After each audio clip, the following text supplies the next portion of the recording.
Io poi devo lasciare il posto qui per chi parla. Sì, sì, sì, no, ce l'abbiamo tanti. Sì, però qui c'è la qui per impallare. No, ma Andrea, per adesso rimane, sei un... E io chi sei. Però se vuoi parlare io assolutamente... No, per introdurre o fare domande, sì, perché mettiamo qui lo speaker, che sennò che lo vedono, perché qua sennò impalliamo dalla...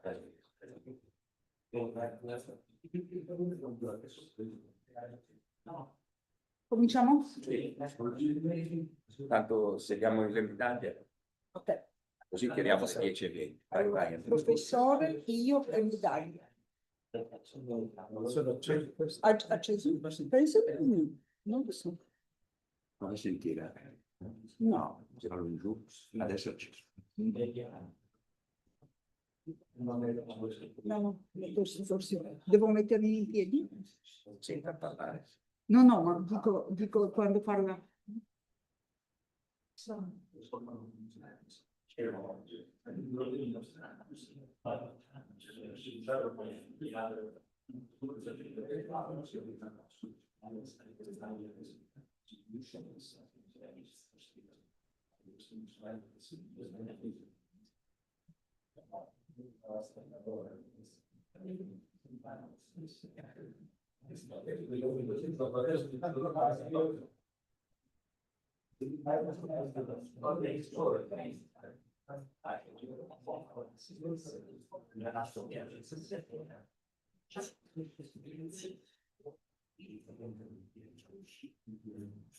morning, everybody.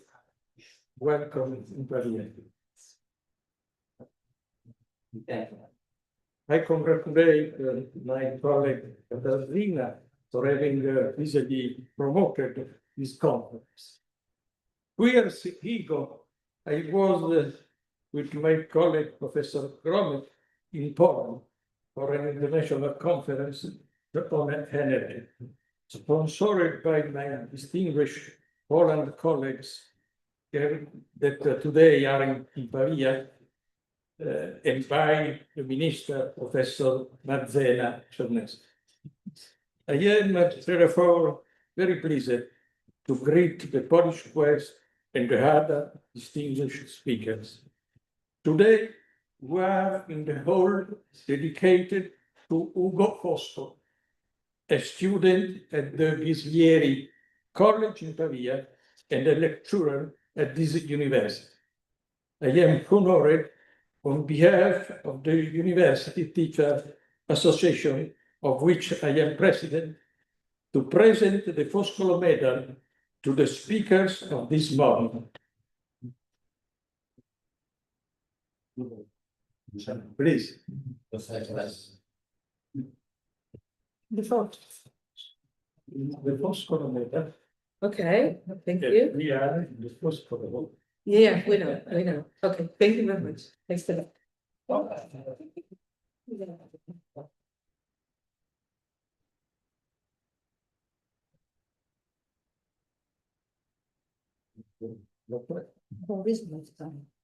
Boris Blatka is the second one.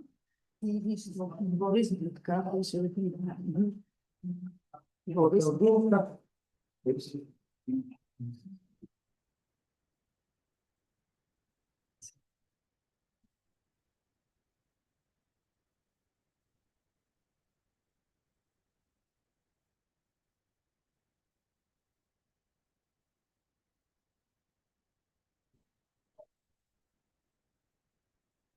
Katarzyna, please. Hello, good morning, everybody. Thank you very much for coming today. I have 2 speeches and somehow I have to combine them in one and not to be too long. So, because I have to present the best welcoming message from our head of school and also from myself. So I will do in one. So distinguished guests, colleagues, and all students. I have seen Gabriele, all my students who gathered here. So on behalf of the head of school, it's my great pleasure to welcome you to the conference, Powering a Just and Sustainable Future, Energy Transition, Clean Nuclear, and Inclusive Development. The event brings together distinguished scholars, policymakers, legal experts, practitioners to reflect on one of the defining challenges of our time: achieving a sustainable and inclusive energy transition while ensuring economic development, social justice, and energy security. We are especially honored to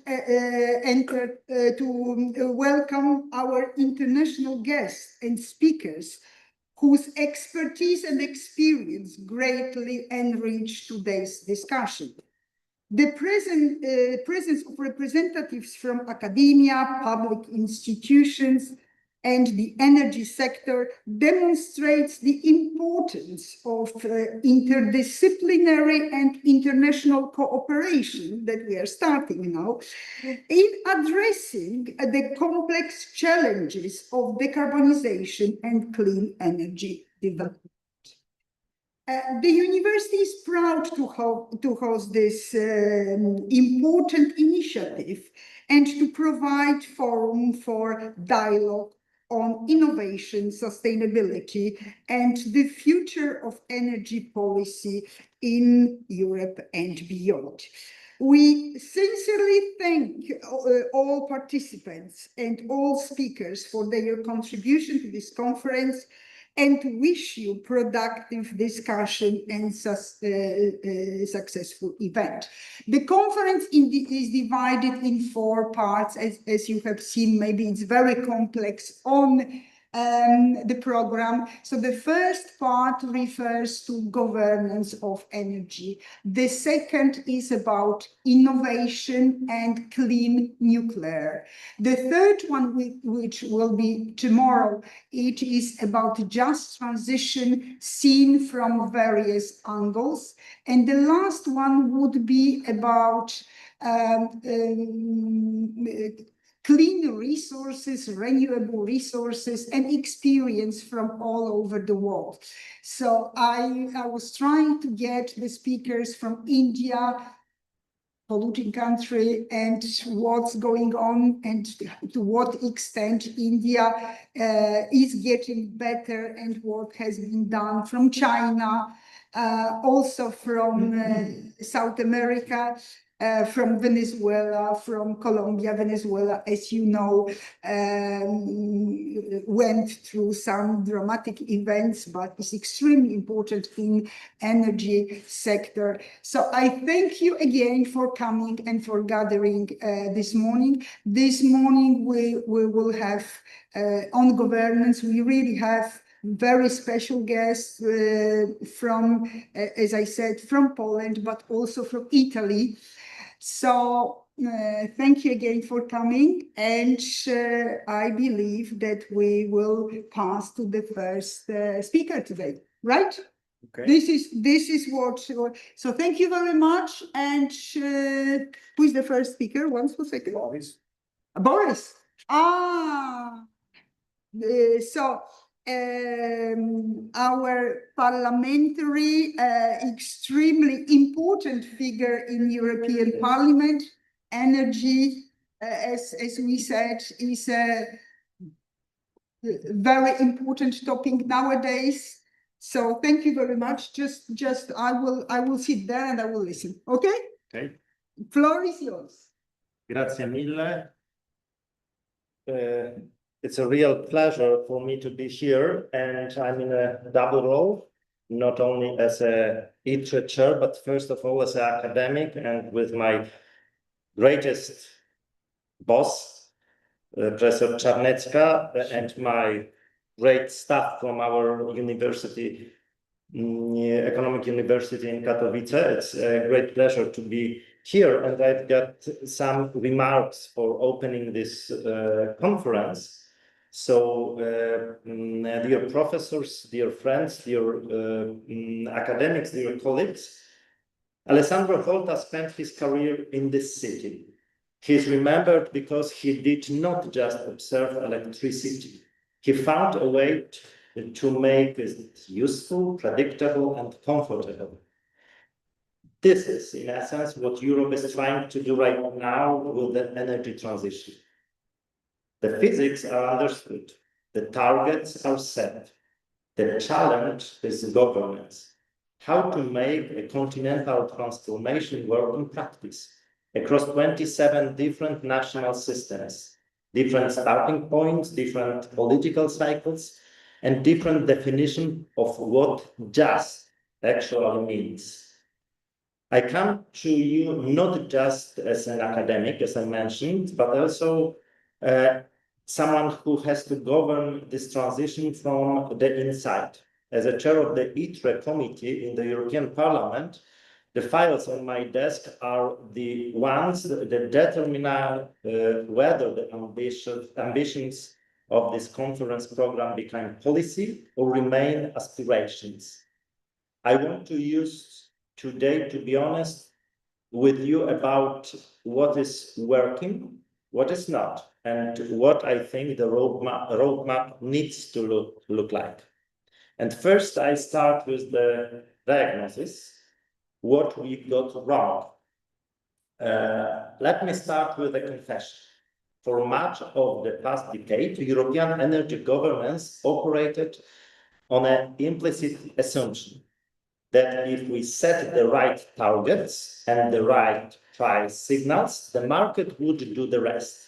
We believed that the emission trading system would drive investment, that renewables would bring prices down, and the interconnection would follow naturally from the integration. Somewhat of that happened. Solar and wind have transformed the electricity mix faster than almost anyone predicted. The ETS, despite its rocky history, has become the world's largest carbon market and the genuine reference point for a climate policy globally. These are real achievements, but the assumption broke down in 3 places. And unless we're honest about where it broke down, we will keep designing solutions that miss the problem. The first failure was market design. European industry pays 2 to 3 times more for electricity than competitors in the United States or China. That is not primarily a carbon price problem. It is a marginal pricing problem. Gas sets the price for an entire wholesale market, even when gas covers only a fraction of supply. Draghi's report put it bluntly: 23% of demand, 67% of price formation. We built a single market in energy that works beautifully in theory and punishes industry in practice. The second failure was dismissing diversity. The energy transition has not been a single European story. It has been a collection of national stories, some of them diverging quite sharply. Countries in Northwest Europe had capital markets, grid infrastructure, and diversified economies that allowed them to absorb the transition costs. Countries in Central and Eastern Europe were starting from coal dependency, lower GDP per capita, and an energy system built for a different geopolitical area. We designed a common policy for uncommon starting points, and we are still paying for that. And the third failure was political sequence. We legislated ambition before we secured social consent. We set 2030 and 2050 targets, but we did not adequately answer the questions that every voter in a coal region was asking: what happens to me? The backlash we are now managing in multiple states is not irrational. It is the predictable result of asking communities to accept costs before they could see benefits. And now some remarks about the governance challenge. The three failures share a common root, a governance architecture that was designed for a different era. The energy union concept proposed by Donald Tusk in April 2013, in the weeks following the annexation of Crimea, was geopolitically visionary. Common purchasing, integrated market, solidarity mechanism. A decade later, the reports of Draghi and Letta confirm that the vision was right and the execution was insufficient. We still do not have common gas purchasing of meaningful scale. We still have 27 national energy mixes that are partially integrated but fundamentally separated. We still have grids, bottlenecks that leave cheap renewable electricity spent while consumers across a border pay premium prices. The government's problem has several dimensions worth naming precisely.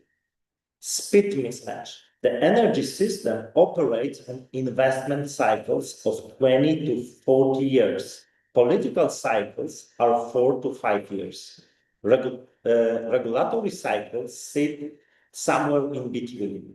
This creates a structural problem. The decisions that matter most for 24 are being made by governments that will not be in office in 2030.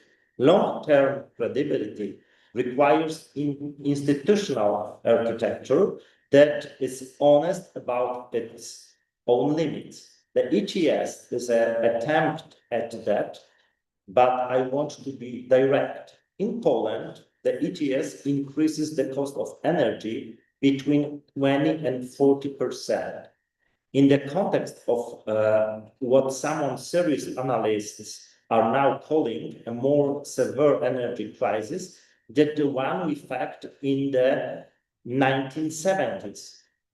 And this is not an abstraction. It lands on household bills and on factory gate prices. And the system design makes it worse.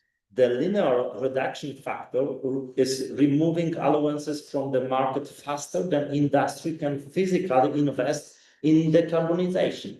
We are not creating an incentive to transform. We are creating a cost without an exit. That is not good climate policy. This is not good governance, and it needs to be rethought. The competence gap. Energy policy sits at a difficult crossroad. It touches national sovereignty, but it has clear European dimension that no single country can manage alone.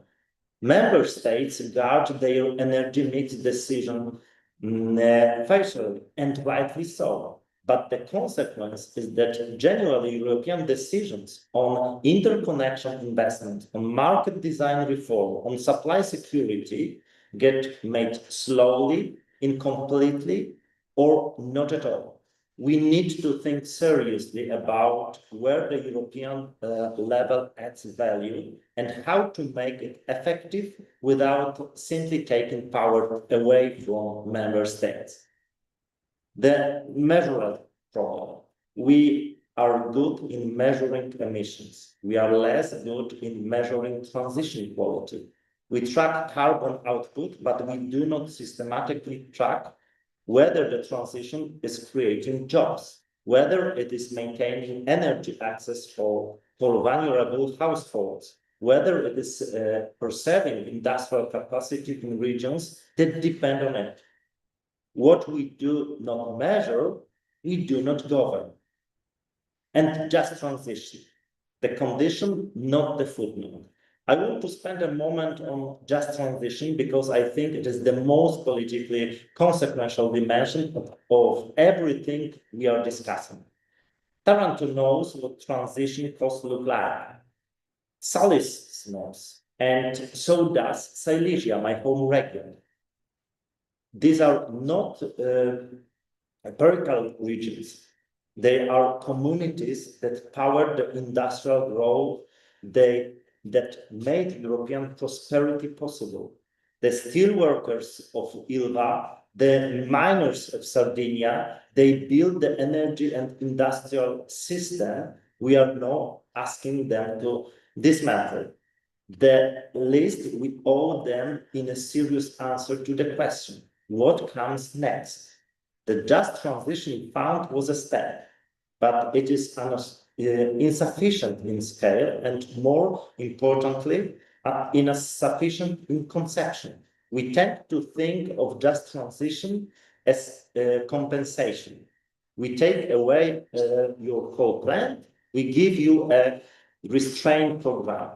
That is not a justice. Justice means people have the right to stay, the right to build a future in the regions where they grow up, in a job that gives them dignity, in a community that is not being hollowed out by the green transformation happening somewhere else. This has direct policy implications. It means transition support must be linked to real economic alternatives, not just skills training for jobs that do not yet exist in the region. It means infrastructure investments, because no region will attract clean industry without grid capacity, digital connectivity, and transport links. And it means that next multi-annual financial framework must treat Just Transition as a structural priority, not a side fund. I will be direct. The political survival of the Clean Industrial Deal depends on whether we can answer these questions. The backlash against climate policy is not, as it ruled, a disagreement about climate science. It is a protest by communities that feel the cost of transition and see benefits going elsewhere. Address that, and the political coalition for ambition holds. Ignore it, and it breaks. So what does better governance look like? Let me offer 4 propositions. First, fix the market design. The marginal pricing problem is solvable. The shift towards long-term contracts, power purchase agreements, and contracts for difference is already happening, but we need to accelerate it and make it default rather than the exception. This is not ideology. It is the only way to give industrial consumers the price predictability they need to make the investment decision we want them to make. Second, build the infrastructure we keep promising. The grids package currently before ITRES is important precisely because interconnection is what makes everything else possible. Cheap solar in Greece cannot help German industry if the electrons cannot get there. The internal energy market will remain an idea on paper until we treat grid investment with the same urgency we treat generation targets. Third, fix the ETS before it breaks. Under current parameters, primary allowance supply runs out around 2030. That is a time frame of investment decision being made right now. The linear reduction factor needs adjustment. The market stability reserve needs reform, and we need to ensure allowances remain available through the system's financial decades. The ETS is our most important climate policy instrument. We cannot let it stop working because we failed to maintain it. And while we are fixing ETS 1, let us have an honest conversation about ETS 2. The extension of carbon pricing to buildings and road transport is scheduled for 2028. I want to put a simple question on the table. Who exactly is this designed for?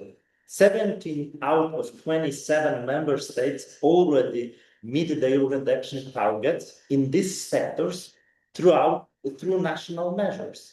The remaining 10 have varying degrees of readiness.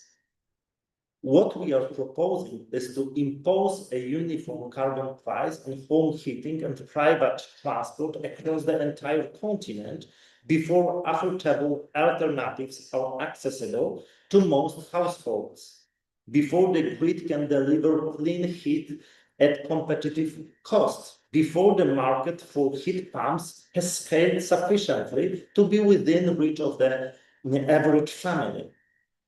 That is not a transition policy. This is a cost transfer onto the people least able to absorb it. I'm not against the principle of pricing carbon in buildings and transport. I'm against doing it in a way that breaks the social contract before it can deliver results. ETS second needs at minimum to be postponed to 2030, and heating should be considered for permanent exemption. The academic community has the role here. The evidence base for the social impact of ETS second on a different household income groups across member states is still thin. That research matters.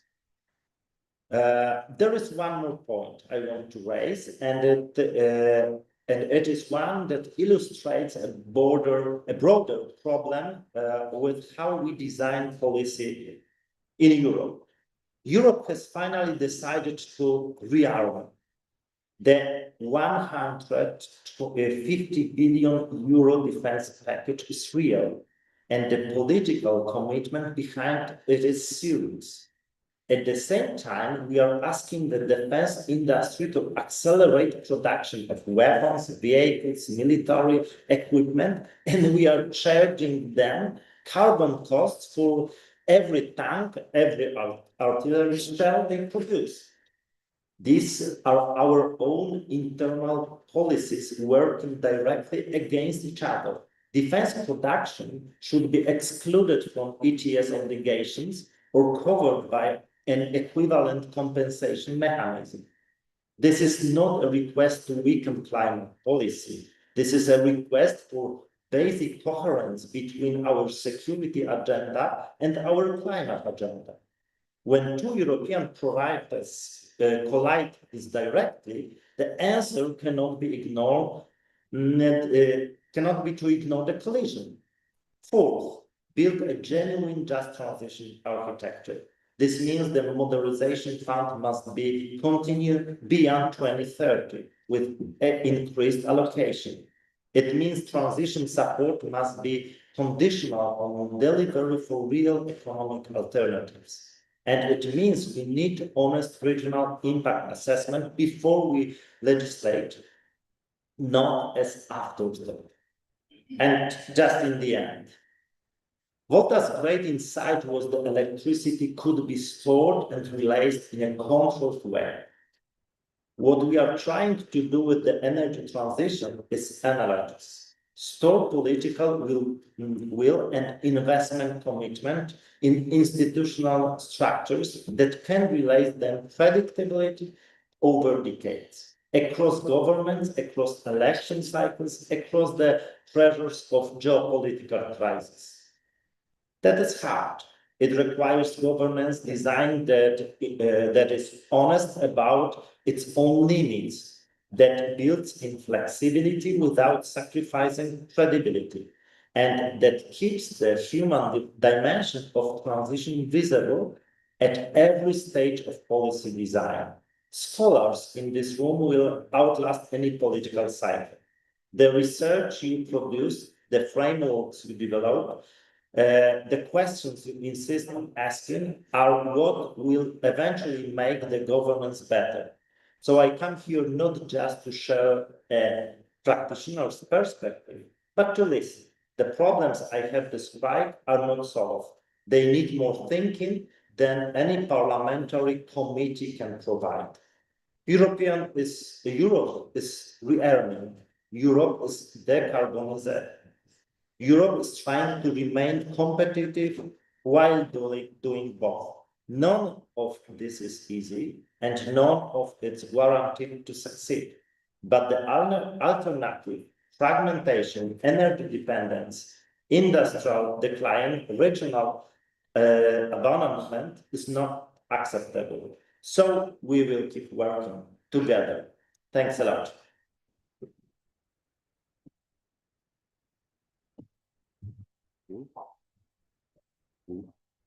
Please stay. Thank you, Boris. Really rich and stimulating speech. I think we will keep Yes, the questions discussion. and reflection at the end. Discussion, yes.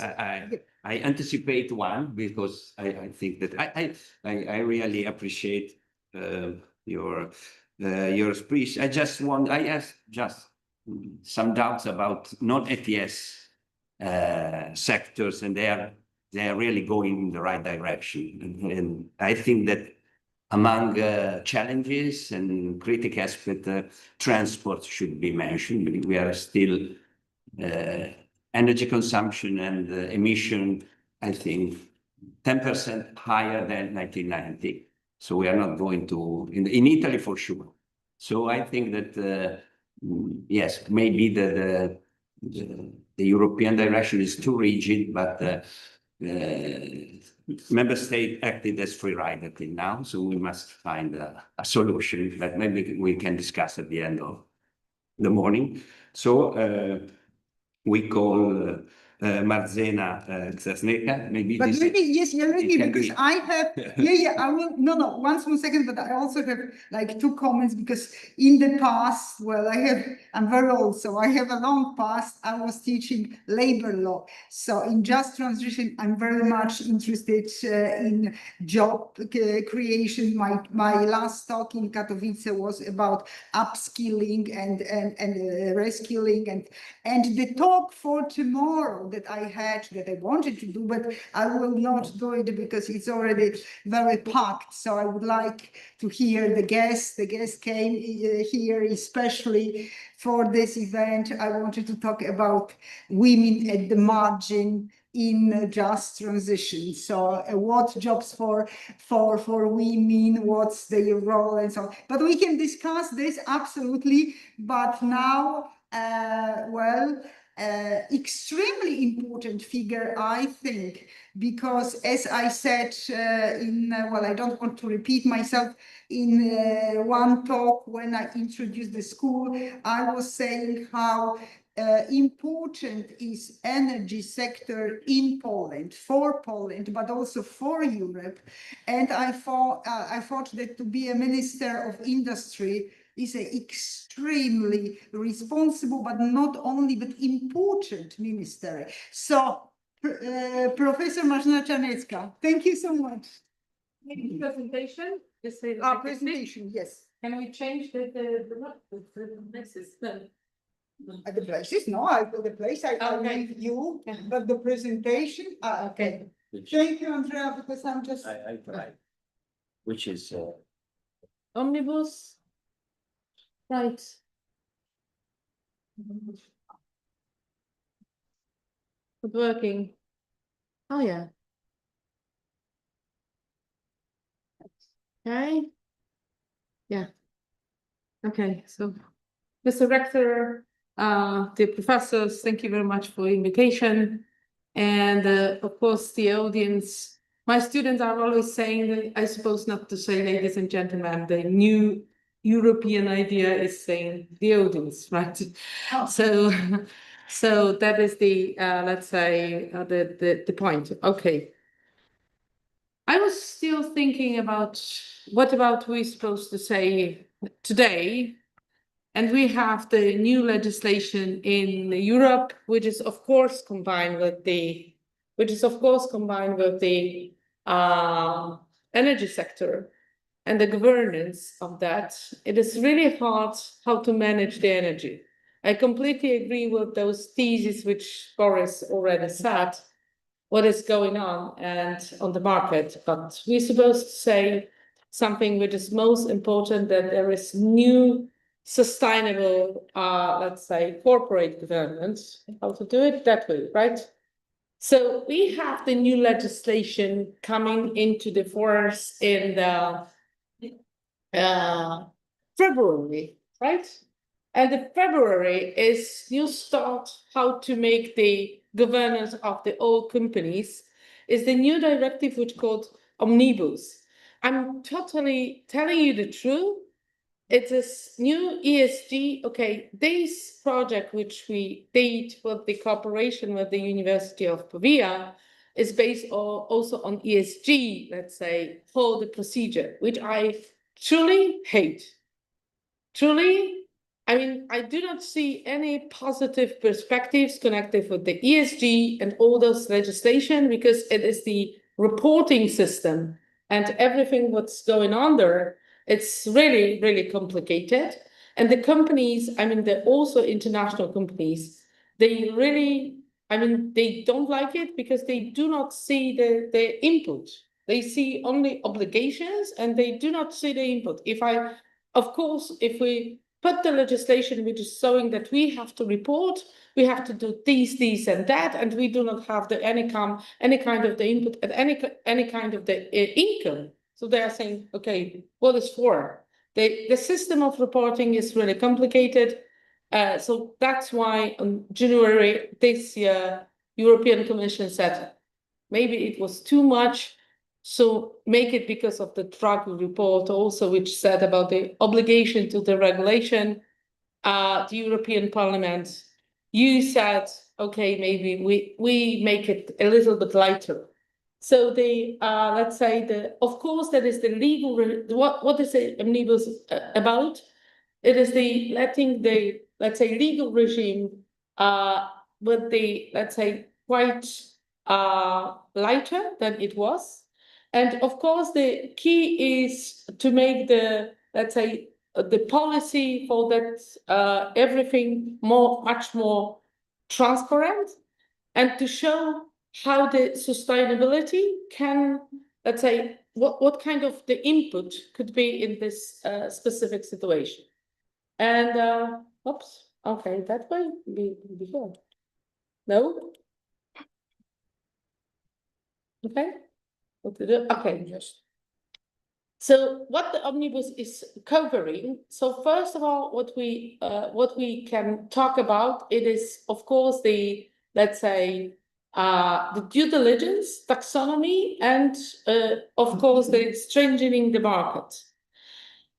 Let's talk about the due diligence. So if you have the transparency, and what you're supposed to say that the due diligence is much more than important to show that I wanted to do something which will be clear, and to show that I take care about the sustainability. And if we show that's supposed to be, the question is why European Commission is interested in. We are saying if we would like to talk about the PPAs, CFD, that's what the Boris said, and everything what's connected with the, let's say, keeping the climate in the specific position, we have to show the companies supposed to show the due diligence in the, let's say, covering all the system of the management. The second point, of course, is connected with the taxonomy, and the taxonomy, as we know, that's my favorite legislation in Europe, which is saying quite simply that the gas is really similar to coal. And for Poland, it is, let's say, so I'm always starting to ask the question, what is the, what's the difference if we show that in taxonomy, we are treating the gas and the coal in the same way, because we do, and it's supposed to be the same kind of source of energy, maybe something is going on. So just checking is the taxonomy, all the obligations from the taxonomy are fulfilled by the company. So we have the omnibus and we have the due diligence in this case, right? So it is like a three-step story.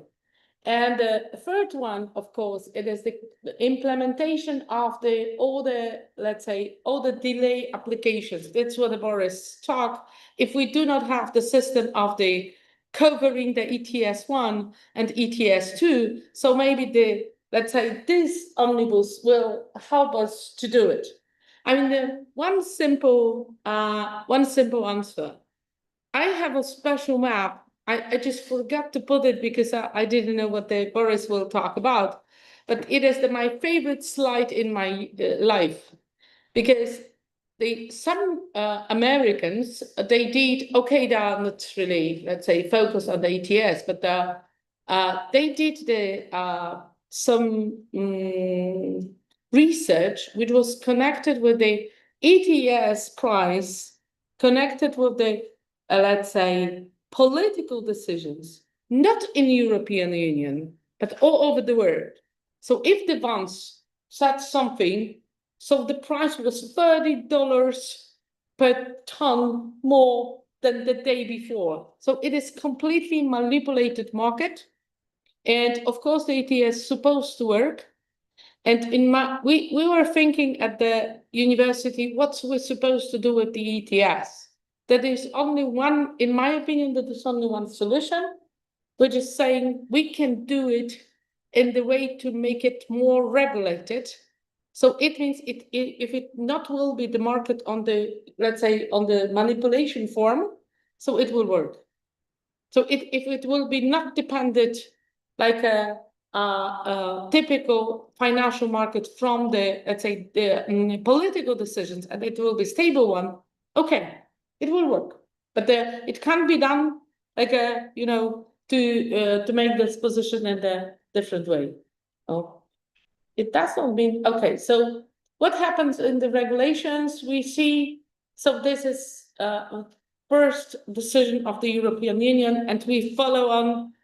That's nothing connected with the Draghi report, because what we are saying quite simply, it is regulation covering another regulation, and another regulation is changing like a, you know, the other one. So CBAM is covered by something different. The omnibus is covering the system of ESG and so on and so on. So here you have the map. It is not, hey, you see it? Yes, it's better than here.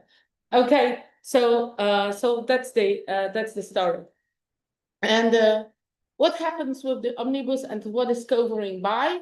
So you see the numbers. The Donald Tusk, they're always saying the same, like 500 million Europeans are looking for the one person is doing somewhere, or 27 countries. I mean, the political decision makers, they are looking at everybody who is located as a consumer in the European Union. And here there are some numbers. So there is the, let's say, it's covering more than 1 billion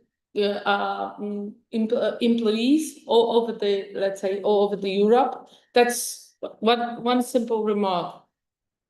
The question is about the woman and about the system of the education. And I don't know what happens in the Pavia, but in the Poland, and only 33% of the universities are having the renewables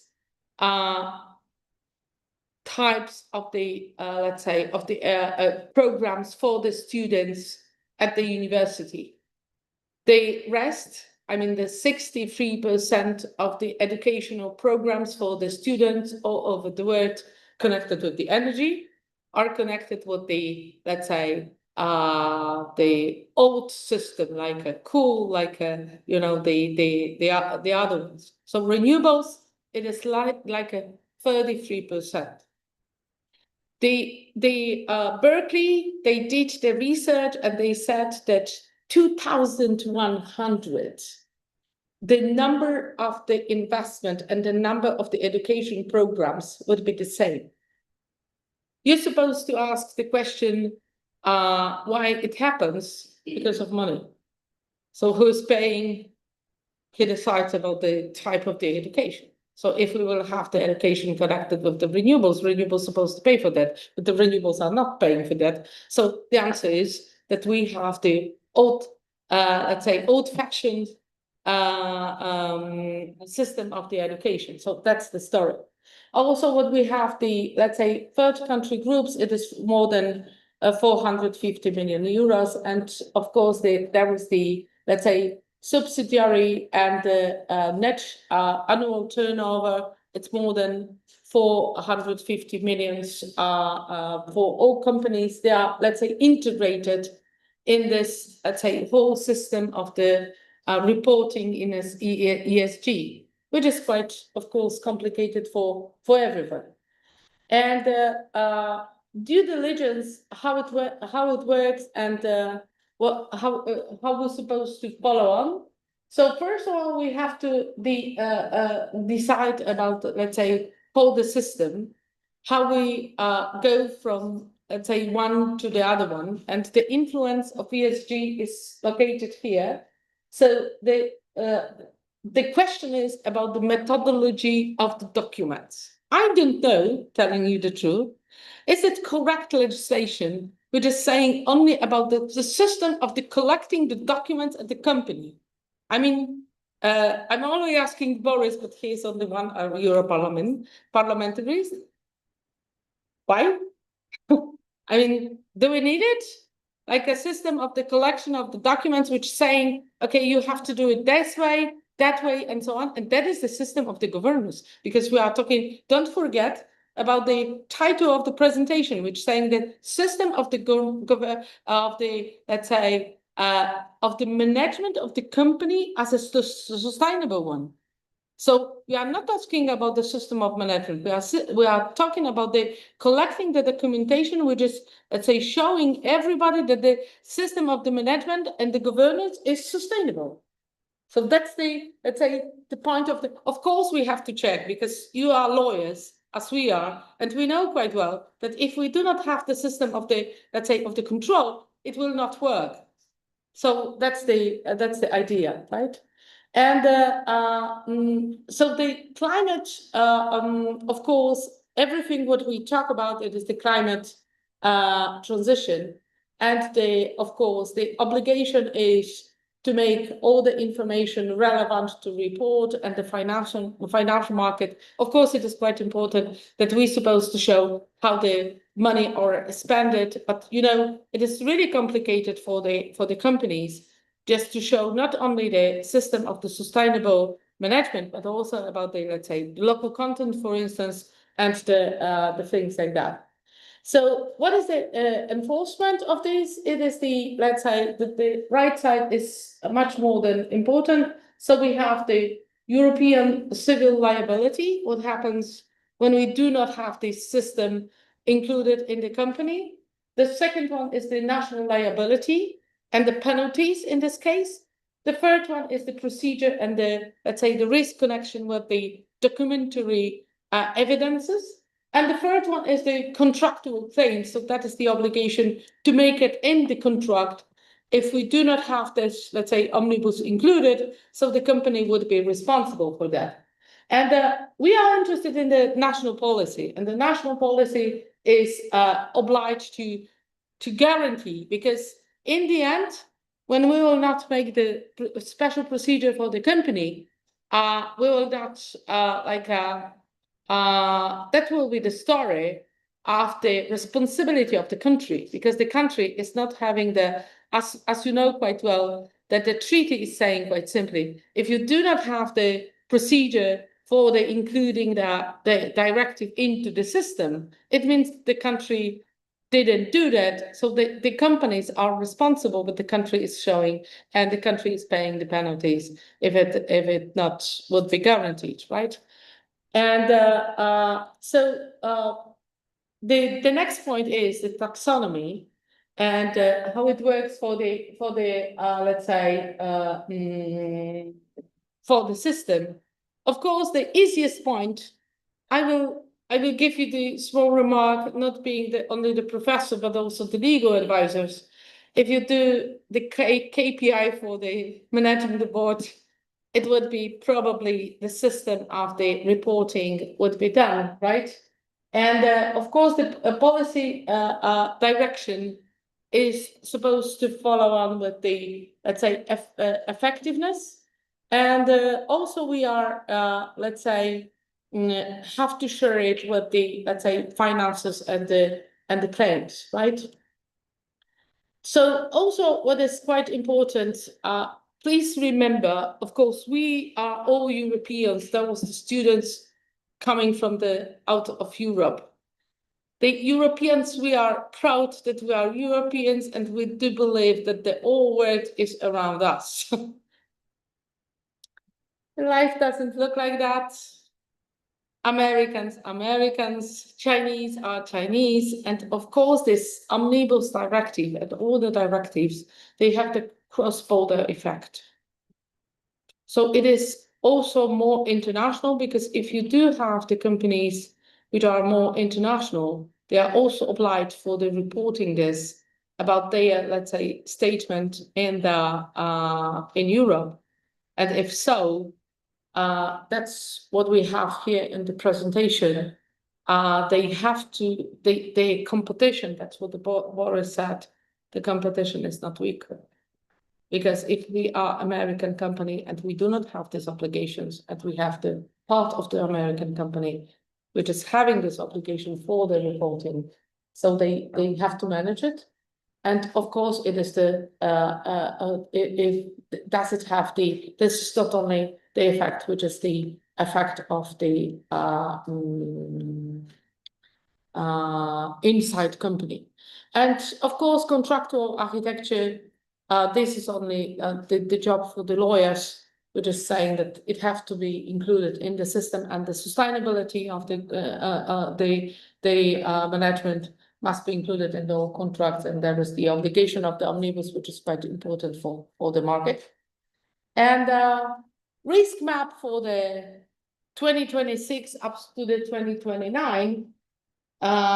So let's say I put some interest for the, let's say, contractual regime and regime for the national policy, and also for the, let's say, for the some important points, which is the saying quite simply what kind of the, let's say, responsibility is important, and what is the, let's say, possibility not to follow on with these whole legislation. Of course, this it will be open for everybody. So I would say quite simply that if you look at this first line, which is saying about the forms of the risk, like the greenwashing and let's say type of the taxonomy procedure, and the let's say other obligations connected with the ESG, it is risky story, right? It's nothing. See, when you look at this point,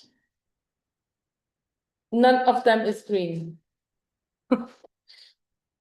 So it is like a yellow and red. Nothing is the green, because possibility that because of this legislation will not for the, let's say, greenwashing, and the taxonomy is not covered, and let's say all the obligations. So what the lawyers all over the Europe are saying, that it is not open for it's not like a good legislation, and it will remove all the risk. No, it is not. Do not believe it. I mean, I was reading before this lecture, I was reading like 10 articles, and I was trying to get what will be like a removed risk. Nobody said nothing. So maybe there will be some researchers which find the, let's say, the good points. So removing all the legislation from this map.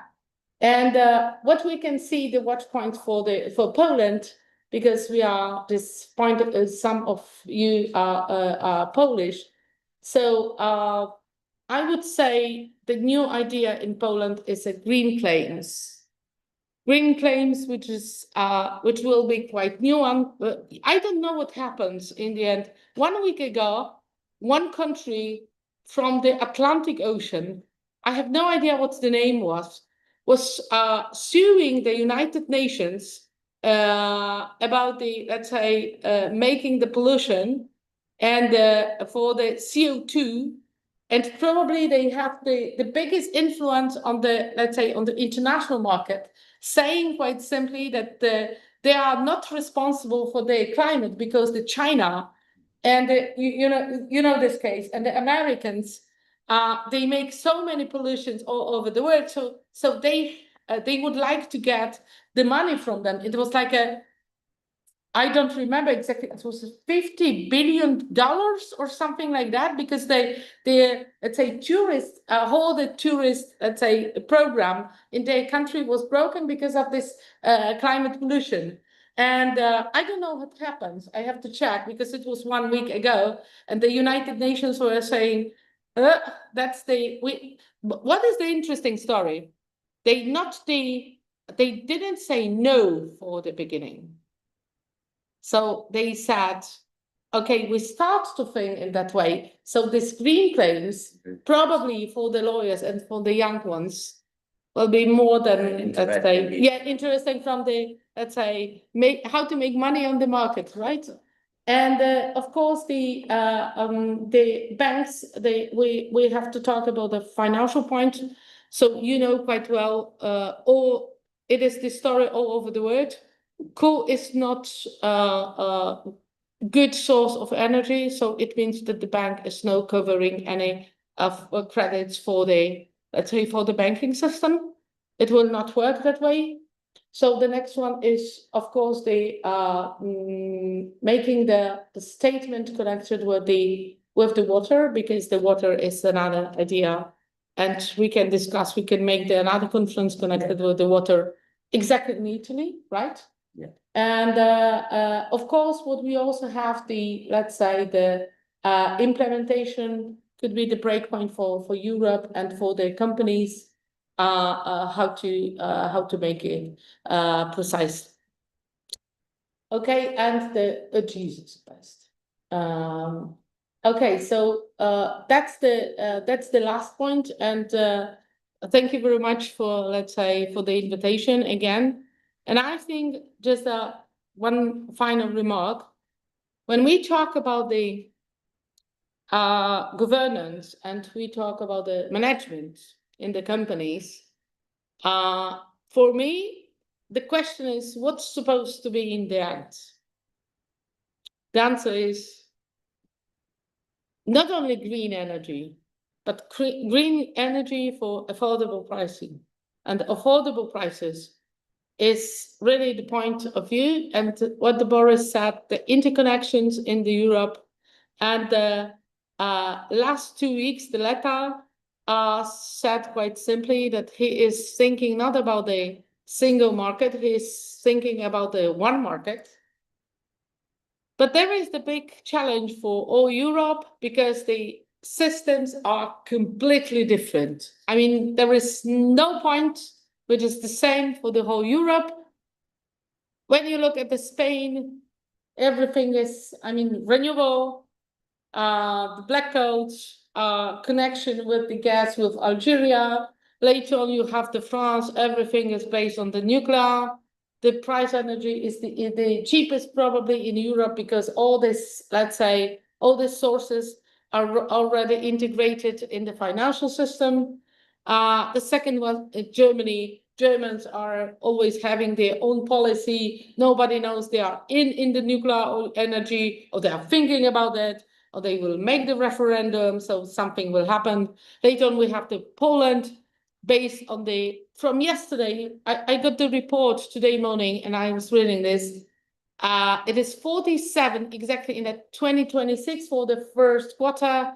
47% of the energy is coming from the coal, the brown and the hard coal. 31 is from the hard, and 17 is the brown coal.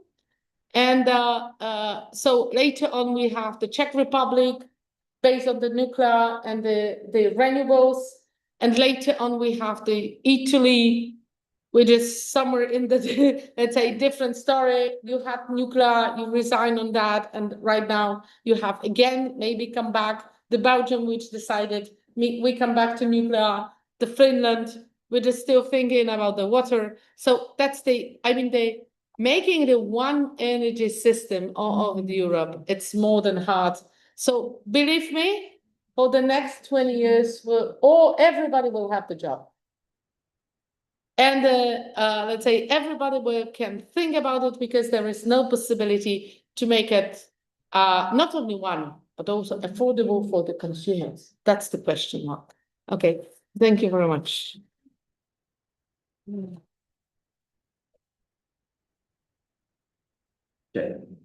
Chair. So we switch to the next presentation. So, thank you so much for this, I would just to say, for this inspired speech. Who? The next one, Guido, no. Yeah.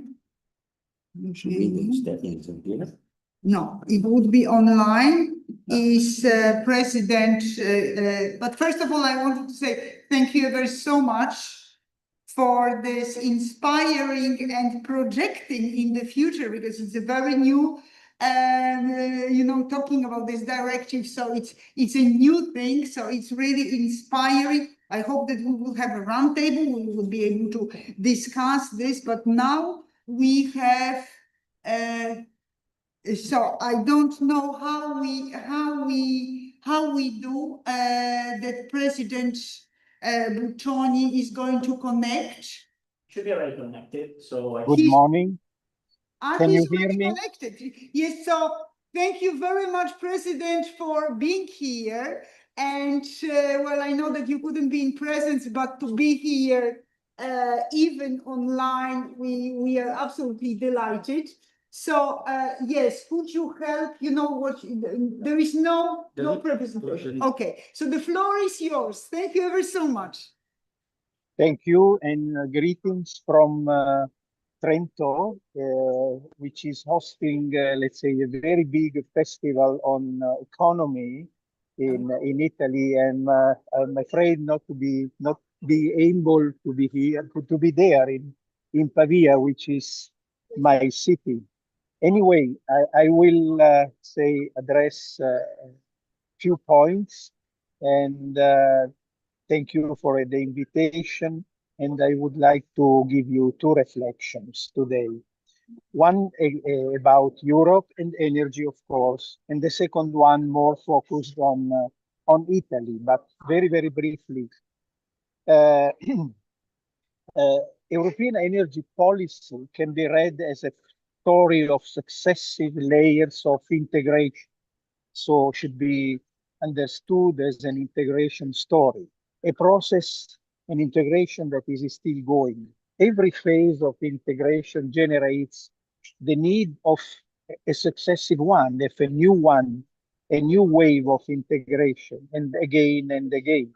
First, the physical integration of networks in Europe, then the market integration, the integration of renewables, followed by growing integration between electricity, gas system, and eventually the integration of policies, government frameworks, and regulatory instruments.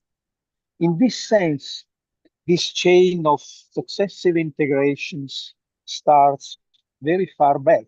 The European Progress Project itself was originally conceived around the integration, as you know, of industrial and energy sectors through the European coal and steel community. And from there, Europe moved toward a cross-border electricity interconnection, as I mentioned, and moving forward of, let's say, further integration. The provocation about this is that this process resembles to the paradox of Achilles and the tortoise. Full integration is never truly achieved because the destination keeps moving. As soon as one layer is integrated, the new needs and new dimensions emerge that also require integration. So this is a never-ending process, a never-ending story of integrating energy in different layers. About Italy, I'm concluding. Today, including the energy sector, we in Italy increasingly see the most traditional form of a sort of Keynesian policy making, demand side support. In other words, policies aimed at providing short-term relief, reducing certain costs, lowering taxes and or levies where possible, increasing public spending and infrastructure programs, and trying to sustain consumption and economic activity. This is the present. This approach is understandable, especially in a context of economic stagnation and in the political phase here in Italy, which is progressively becoming more, let's say, pre-electoral. But the real issue lies elsewhere. If the structural weakness of the Italian economy is stagnant productivity, then supporting demand alone is not enough. You can understand it may provide short-term relief, but it does not reverse the underlying trajectory, which is not a positive trajectory, unfortunately. If we truly want to change direction, we need a different kind of policy, a supply-side strategy. In the energy sector, especially, this means investments capable of increasing productivity and competitiveness, avoiding the risk of becoming trapped in short-termisms. It means investing in grids, capacity, flexibility, storage, permitting timelines, and stable frameworks for long-term contracts. Not only temporary relief measures, but structural conditions that allow energy to become a driver of economic development rather than a constraint. This is our, let's say, constant view. And I, let's say you goodbye and good work there in the University of Pavia in this very important conference you are, let's say, you have organized. And again, greetings from Grento.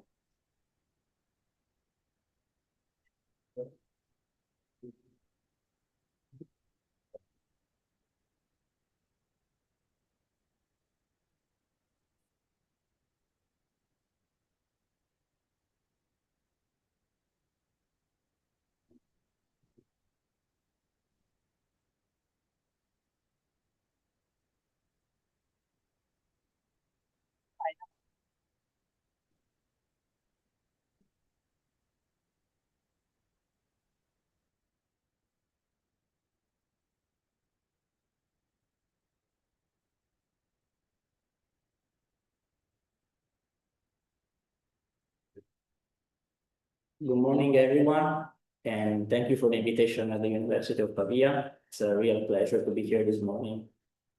So, when we speak today about the just and sustainable energy transition, we often focus on the future.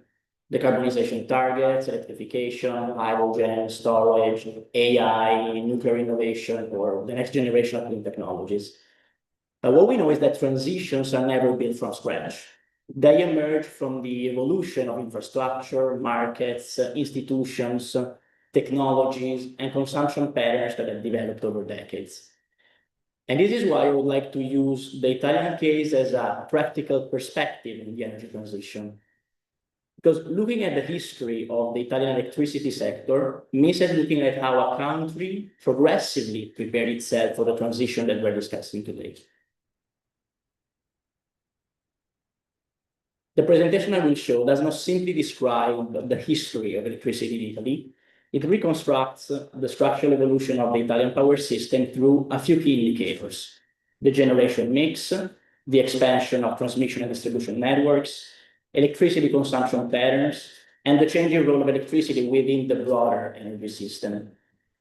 Using these indicators as proxies, we can identify the major trends that shaped each decade that we will analyze: growing demand, technological substitution, geopolitical shocks, market reforms, and finally also the emergence of decarbonization as the new organizing principle of the sector. What becomes clear is that the Italian electricity system has never been static. It continuously adapted to economic growth, industrialization, crisis, the climate policy that now we are dealing with. And in many ways, the transition we discuss every day, the one towards renewables and electrification, is just the latest phase of a much longer transformation. So if we look at Italy in the 50s, which is the decade we're going to start our journey from, we're looking at a country rebuilding itself after the Second World War. At that time, electricity system was overwhelmingly hydroelectric. More than 80% of national generation came from hydro plants, both run-of-river and reservoir, which are largely inherited from the massive infrastructure investment that happened in the first decades of the 1900s. This is extremely important to remember from my point of view. Italy did not begin its electricity story with fossil fuels, it began with renewables. Hydro was the first large-scale domestic energy resource capable of supporting industrialization in a country with very limited indigenous fossil fuels. In many ways, hydro was the original enabler of the Italian economic development. At the same time, at that decade, electricity demand was still relatively limited compared to today. Electricity represented only 10% of final energy consumption. Industry absorbed most of the power demand, while residential electrification was still in early stages. But even if electricity was still a relatively small component of total energy consumption, its strategic importance was really evident at the time, because electricity was becoming the vector of modernization. It powered factories, railways, urbanization, and the first household appliances. And this decade also marks the beginning of another major trend, the expansion of the network. Distribution and transmission lines grew rapidly during this post-war construction period. The electricity system was becoming increasingly interconnected geographically and economically. And already in that decade, we see a recurring lesson of the Italian energy transition. Energy transitions are not only about generation technologies, they're equally about infrastructure expansion. The 60s radically transformed the Italian electricity system. This was the decade of the so-called Italian economic miracle. Industrial production surged, household consumption exploded, urbanization accelerated, electricity demand increased at unprecedented speed. And this rapidly growing demand created a structural problem. Hydro alone was no longer sufficient. So Italy had already exploited most of its economically viable hydro potential. As a consequence, thermoelectric fossil generation entered the system massively. In only a few years, fossil fuel power plants became the dominant source of electricity generation, covering, as you can see, around 60% of national production. And this shift fundamentally changed the nature of the Italian power system. The country moved from a largely domestically sourced renewable system toward a fossil-dependent system, increasingly exposed to international commodity markets. At the same time, electricity consumption patterns also evolved. Residential and commercial consumption started to rise significantly, reflecting the rise in incomes and the diffusion of electrical appliances across society. Electricity imports also increased sharply, and importantly, the network had to expand quickly in order to connect growing demand centers with new thermal generation capacity. This was the decade in which the electricity sector became truly central to the Italian economic development. But it also planted the seeds for future vulnerabilities, the one we can see also today, dependence on imported fossil fuels. The 70s represented the first major trauma of the Italian energy system.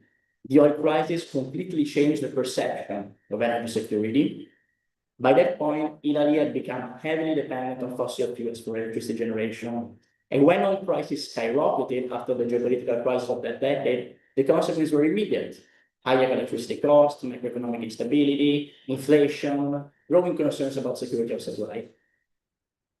At that decade, electricity imports increased even further, exceeding 25 terawatt-hours annually.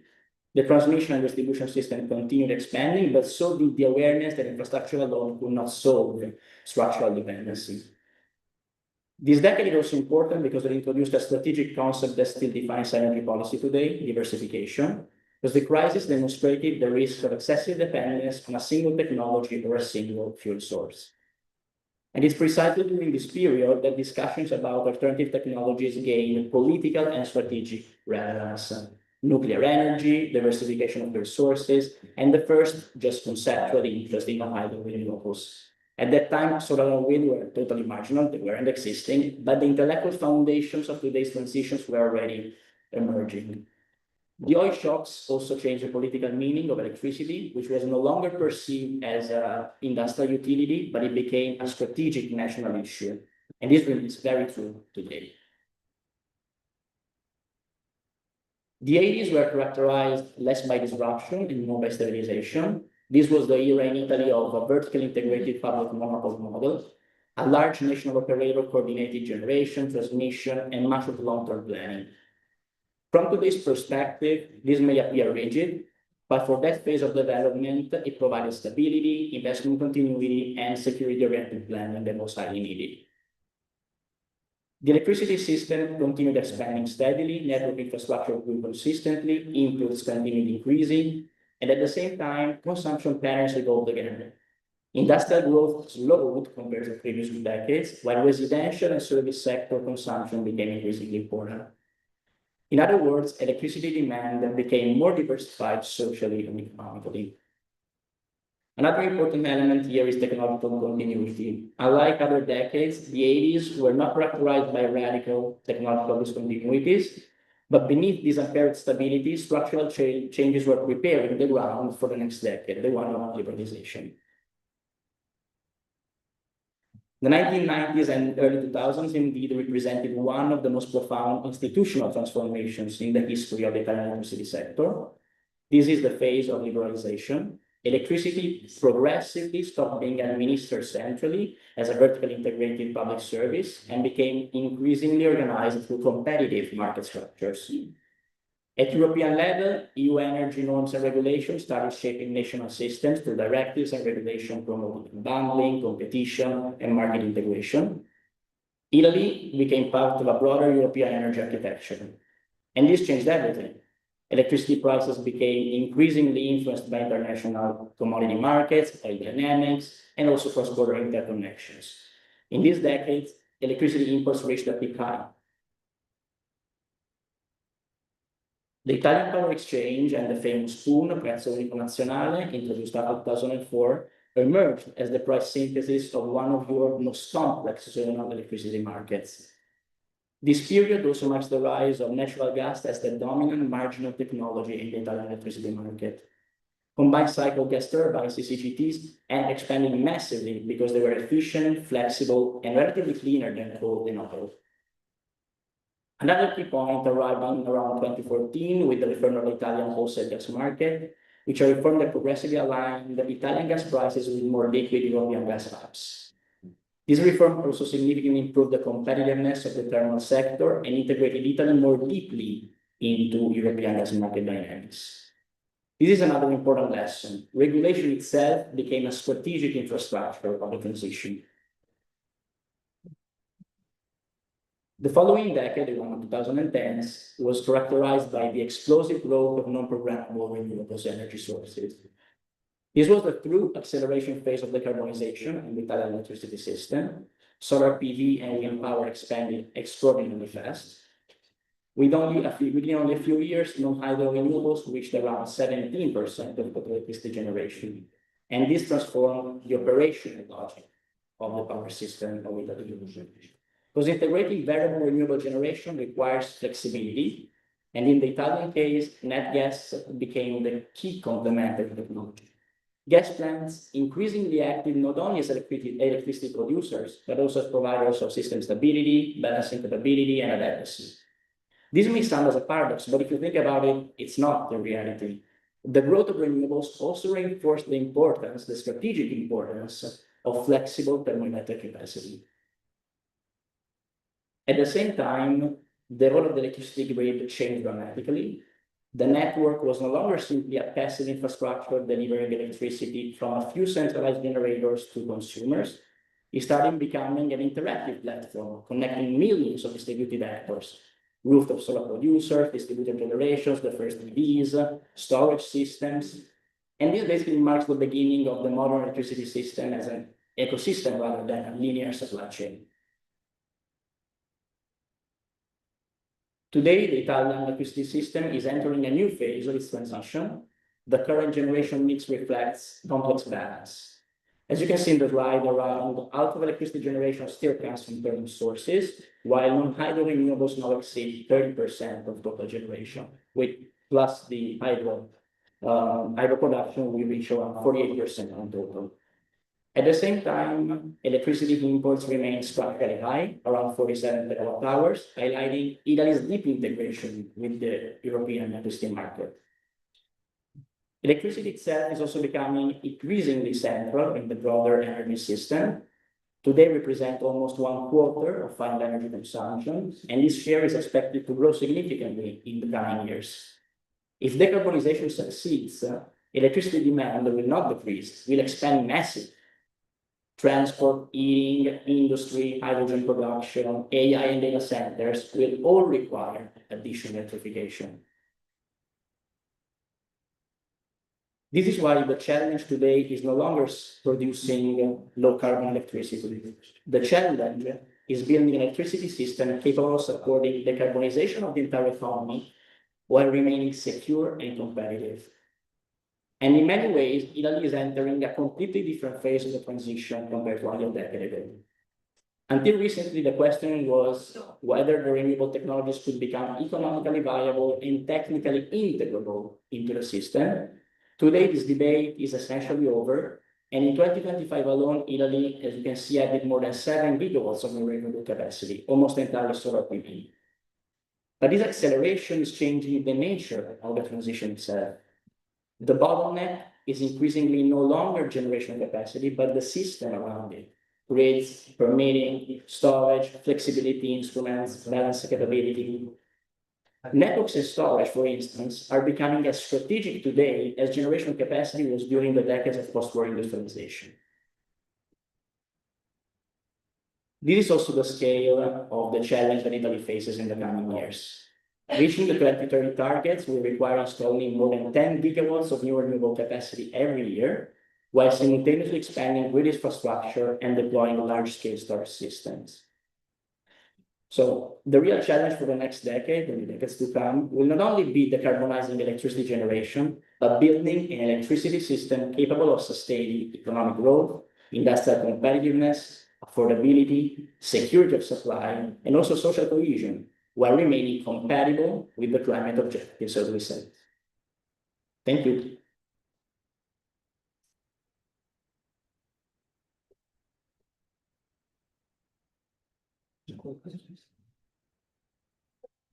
Thank you, Dr. Carlo. This interesting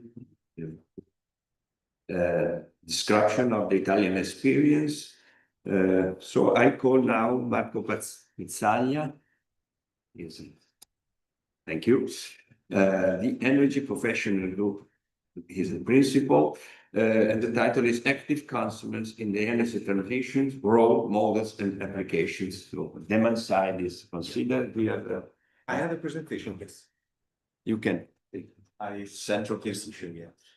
For that. Was a PDF, whatever. Is this here? No. I set it to. It's the afternoon. Don't you have it? I have my PC, but I'm afraid this. It's not there, man.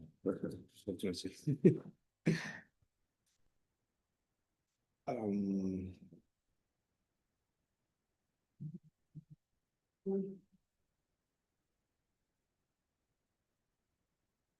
how to do.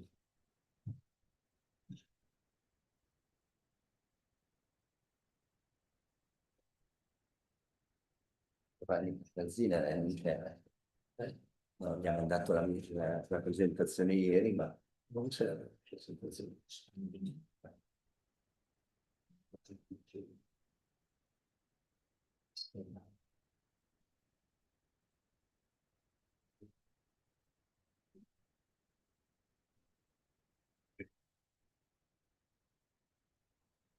Mail, ve la mando su mail.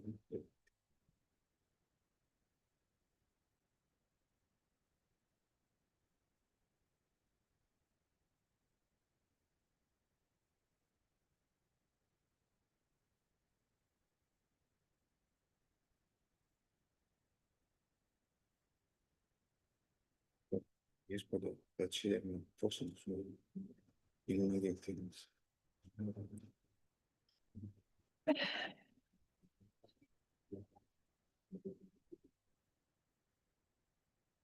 Mia presentazione perdonata.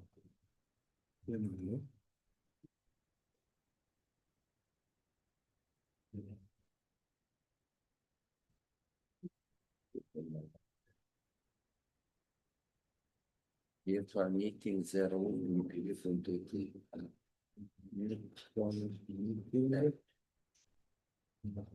Zero uno.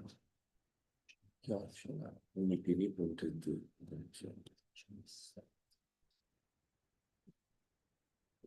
so, no, perché non riesco a fare rapidi. I messaggi sono stati inviati, sì, rapidi sì. Ecco.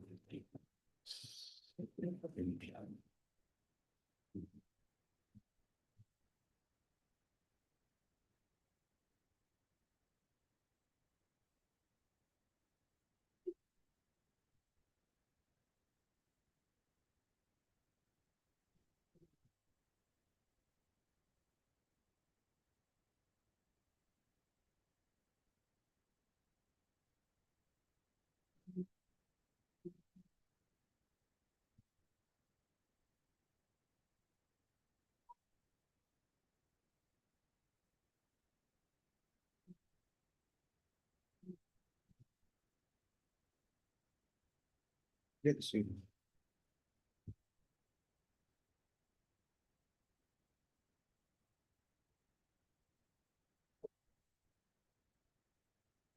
Un po' di-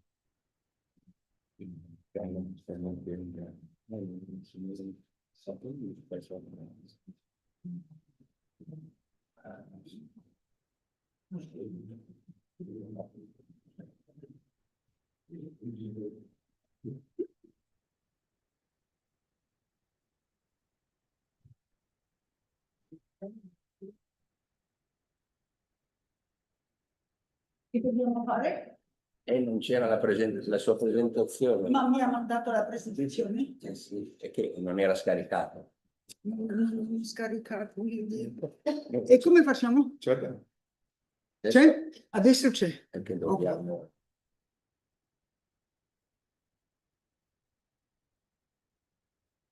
Stiamo cercando di metterla sul verso. Mi dispiace tantissimo. Per molti è semplice. Alla fine questo man su. Vabbè, gliela prendo. Mi dica lei quando. però non è per una quando posto.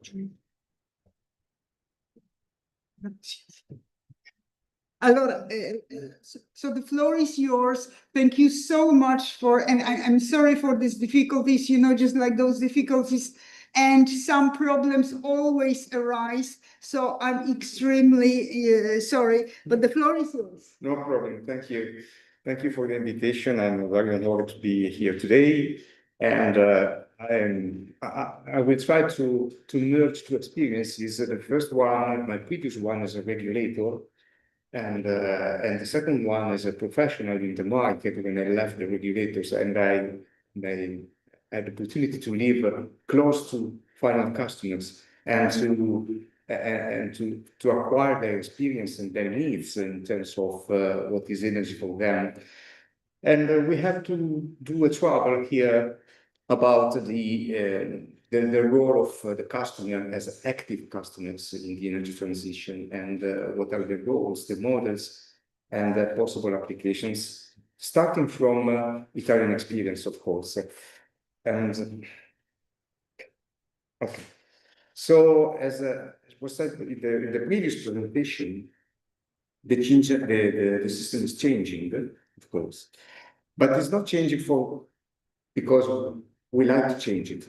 It's changing because we need more and more renewable energy inside the system, and the renewable energy is dispersed in the territory. Many of these energies cannot be concentrated. Of course, we are in Italy, we're talking about photovoltaic and biomasses, but in principle, there are many energy sources that cannot be concentrated to be used. So we must use them exactly like they are. in the territory. And so the system is changing because from a centralized system, we are moving to a more distributed energy system. And continuing the previous presentation about the Italian situation, what are about the incentives in Italy? We are more than 70 terawatt hours incentivized in Italy now. That is more than the 20% of total energy.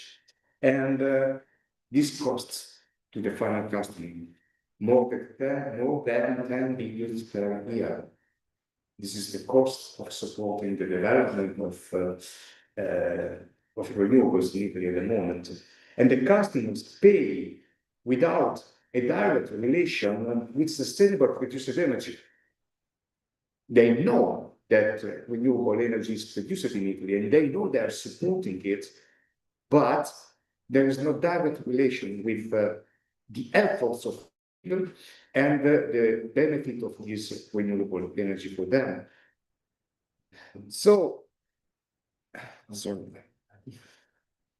the problem is how to make the energy transition more fair when we talk about just transition, and how to encourage consumers to play a more responsible role in contributing to the energy transition, and how to establish a link between what consumers pay and the impact that this payment has for them. And the third, how to enable consumers to minimize their costs. Of course, there is a traditional model about it, and that is the direct self-consumption model.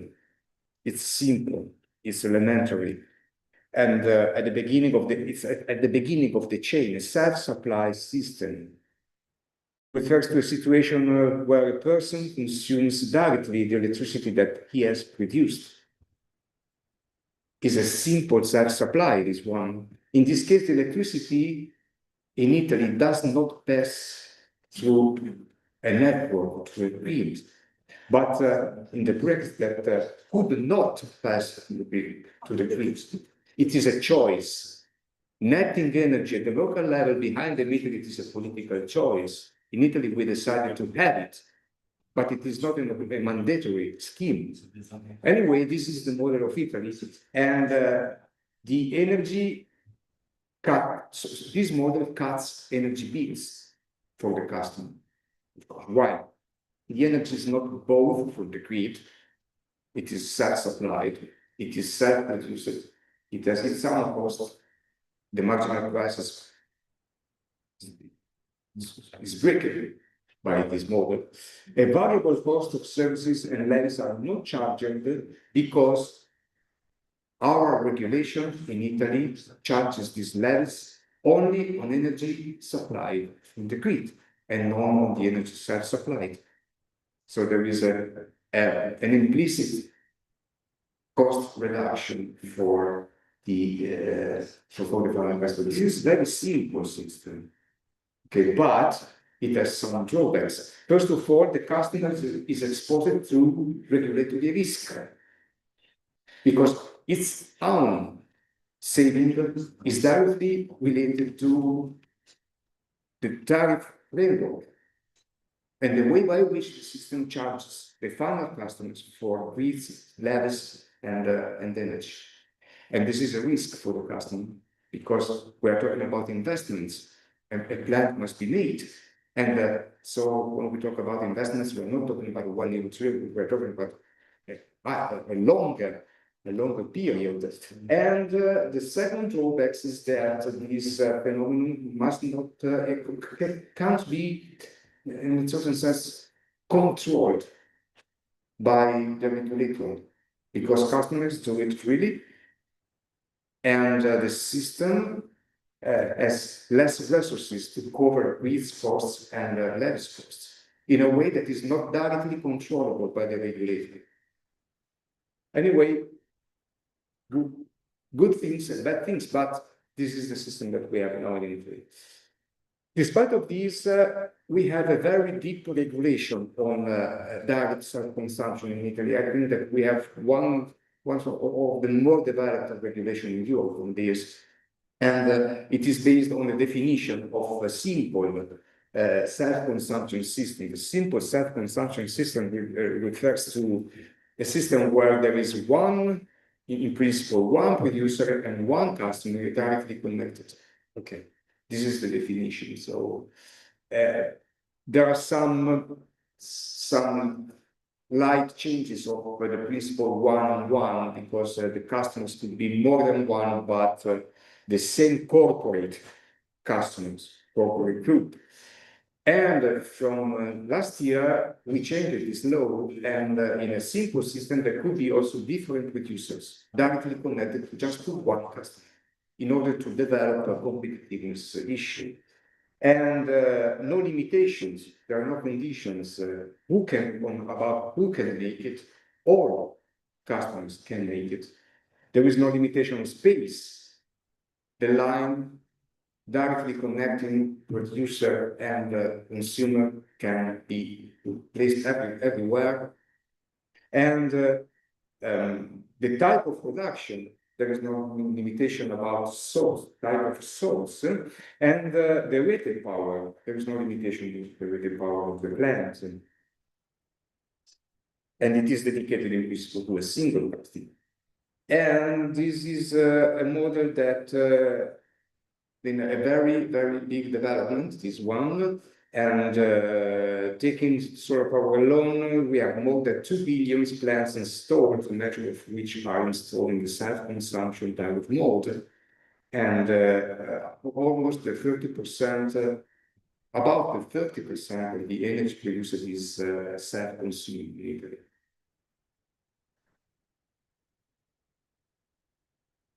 What next?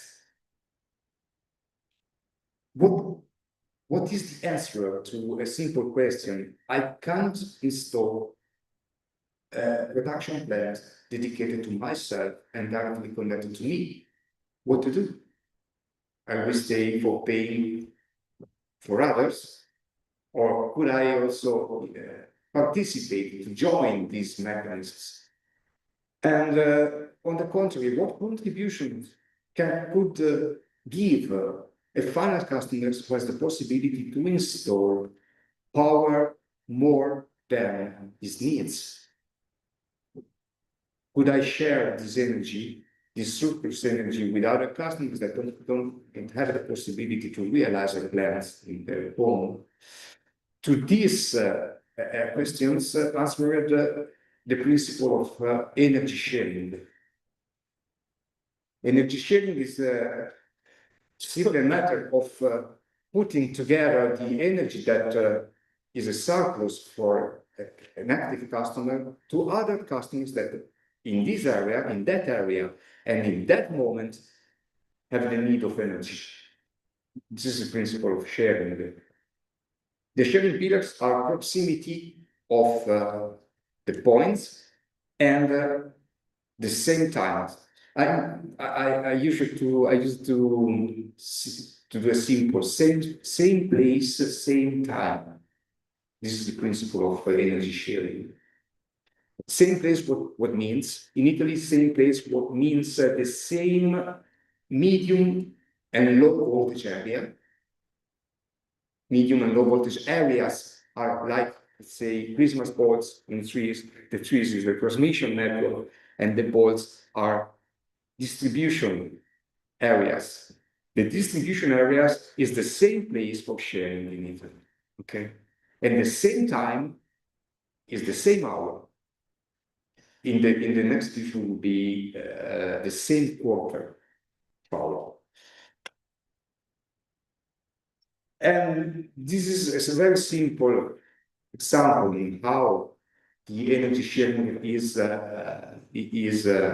calculated. Each customer has its own point of measure, okay, its metering point, and the metering point measures the withdrawn energy. In this case, this is a passive customer, this is an active customer, but is also production installed behind the meter, and so these meters put the measure injections and withdrawals from the network.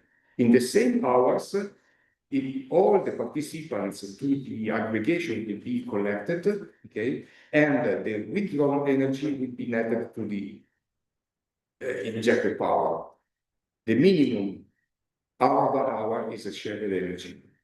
It's very simple. It's a calculation made centrally in Italy. And to this energy shared, we apply an incentive.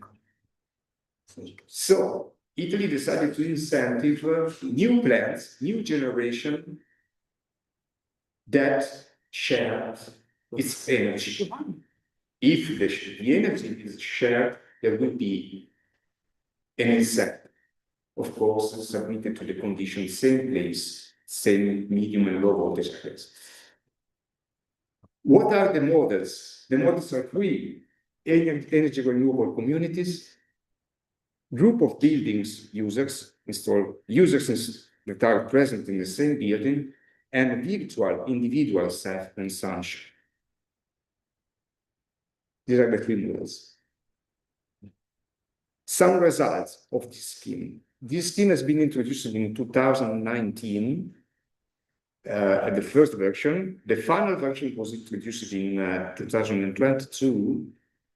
Is still working. It will end up next year at the end of next year as a first first program, incentive program. And what are the results as of December 2025? As far as is concerned with energy renewable communities, almost 1,000 examples, aggregations has been qualified, has been recognized. There are more coming, but these are the official ones being recognized. 904. But they are ordered here by the rated power of the aggregation, the red line. Okay, you see the red line. And corresponds to each rated power there are the number of plants and the number of users associated with this.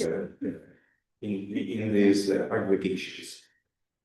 I have to speed up my presentation now. And we have an average power of 100 kilowatt, but the most relevant power is about 610 kilowatts. And we have 1.6 plants for aggregation and about 10 users, medium average for aggregation. What about buildings? We have 335 qualified applications in buildings in Italy at the moment, with a power, average power of 20-25 kilowatts, one plant per application, and about 10 users again for per application. And what about the virtual self-consumption? Virtual self-consumption is the final customer that decide to do, let's say, virtual self-consumption by using the grid, not by a direct line. Is a sharing, but is in an individual sharing this one. And we have again about 300 cases, 155 kilowatt, one plant, and 11 points. Here we must talk about points, not the users, because the user is one. And this is telling us that this model is particularly used for multi-site approach. The user that has a multi-site approach in the same area. Going to the end, this is the final situation. Okay, probably it's too small to be read, but the table has the same. The table has the numbers. We have 150 megawatts stored for about 2,200 plants and about 14,000 final users involved in these new schemes. Of course, these are numbers, okay, but we have our numbers as of, I repeat, 2025, more numbers will come in the future probably, but I think that they will not grow enormously with respect to these numbers. And we have to compare them with the real system. Okay, in Italy we have 37 billions of low voltage users and 180,000 medium voltage users. We are talking about 14,000 users involved. We must afford that sharing is still at its very beginning. Very, very beginning. To conclude, linking the customer action with the effect should be a powerful mean of engagement towards a just transition. This model has been thought exactly for this, but the direct self-consumption has seen a significant and more impactful growth in terms of customer engagement, but this was because it was traditionally available to the customers. Energy sharing model is the last born in these scenarios, and the direct self-consumption model establishes a direct link between action and effect. I thought it is risky and repeat for the finals. The energy sharing model is something more difficult to be understood for final customers. And this ended up in a very big barrier to be overcome for spreading this model. And in order to encourage consumer engagement, I think that the simplicity of the model is essential for promoting such models. Because at the moment, the energy sharing is perceived as a very complex and uncertain, and moreover, there has been a poor communication on this. There is a very big news, many events on this, but a real communication on this has not been made in the past years. So, is this the correct way to do it? It's a model. Probably it's not the only one. Probably from the final customer perspective, as I feel from the customer, making the internal market really competitive, maybe could be sufficient for that. And this is a very big problem. Okay? Not finding a very competitive context in the market, final customers try to go on these models, and the system makes these models available. Should we say that this is a market failure in terms of internal market? Probably. I don't know at the moment, but this is a point. This is a very big point. And by concluding, I think that I'm very happy that these models are now discussed here in a political and social department. I ever said that sharing energy is not a matter of energy experts or energy developers or energy markets people. Yes, they know it, they can use it. But the real development of the energy sharing and the real and if we want to begin really that customers become active in the market, this is a social, this is a political and a social issue. It's not an energy one. Energy is a model, energy is simple, energy we can do it. But people must understand and people must act on this. And I'm a promoter of dealing with it from a social point of view. I ever said it from the beginning, and surprisingly, the room is not empty as it would be if this would have been promoted as, let's say, an energy for people and so on. No, it's full of people, but nothing understand it. So, but no one understands it. So it's a very big issue to promote it as a social level. We are a very interdisciplinary department, so it's absolutely a great idea to raise this idea and this angle. I again wanted to apologize for this.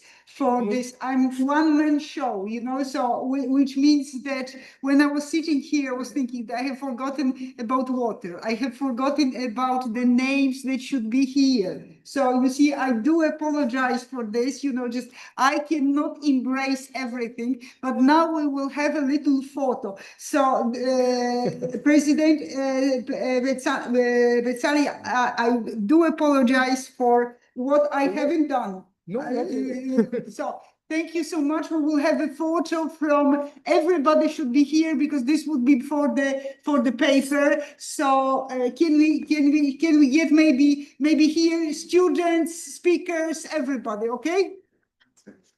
Yeah.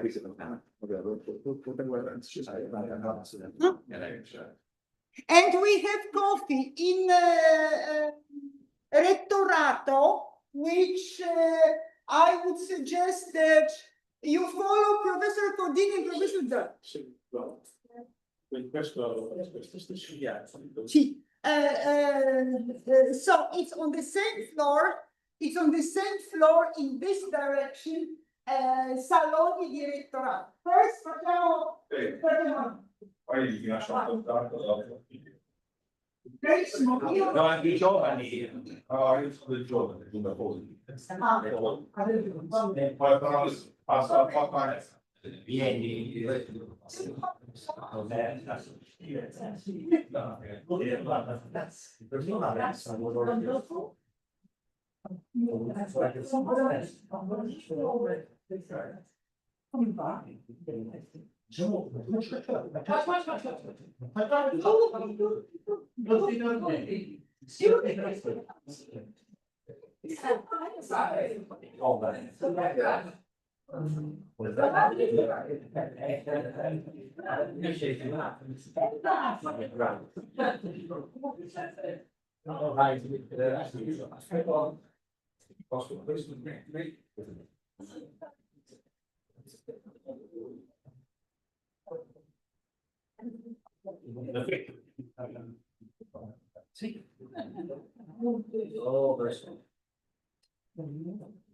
Abbiamo trovato o no? Dice poco.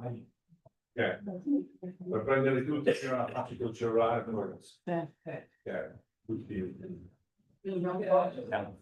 Ci possiamo.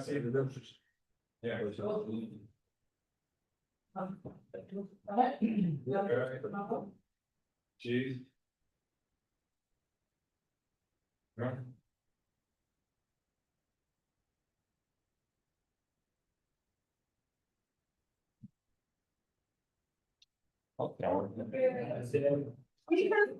Now it's right this direction. The end. Giorno.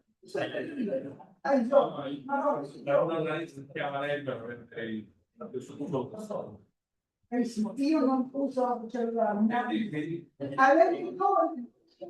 Dicevo, ma sono sempre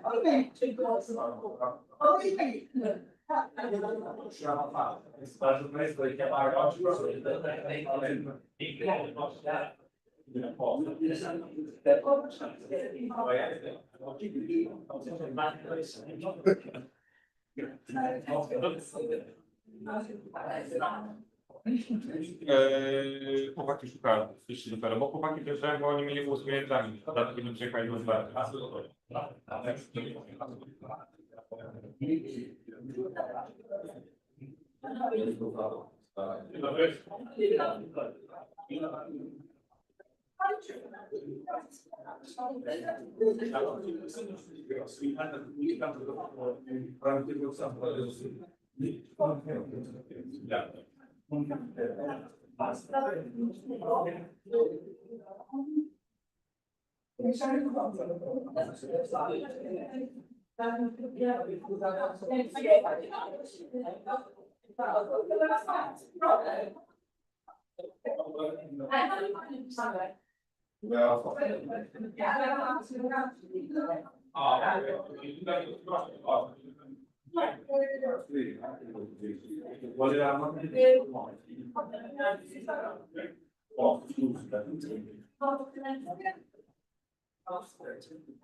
So, something like there's not much new, I can go back tomorrow. I work in the same place.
Cioè, vedi, c'è proprio un ragazzo che c'è qua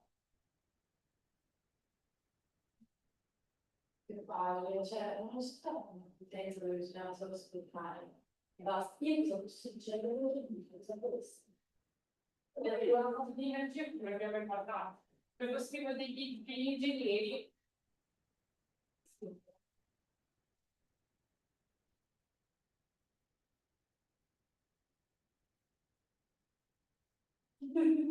Poi io aspetterei solo un po' più bravo. In realtà, non basta, per riuscire. Queste cose mi voglio dire.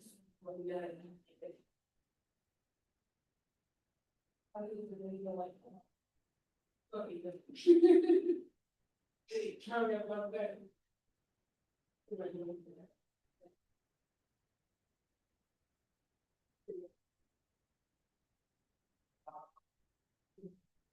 È bravissima.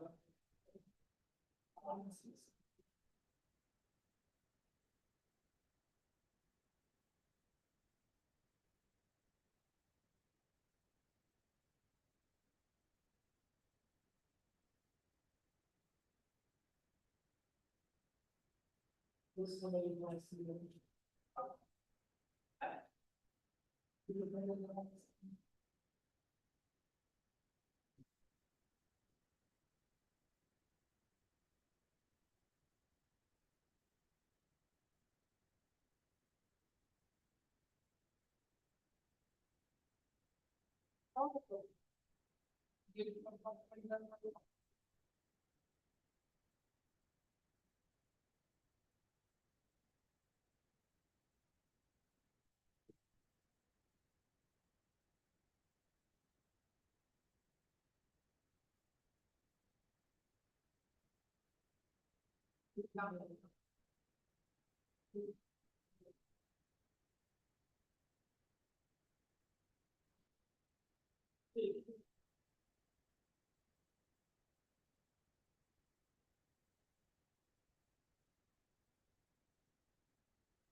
Io sostengo che si sa.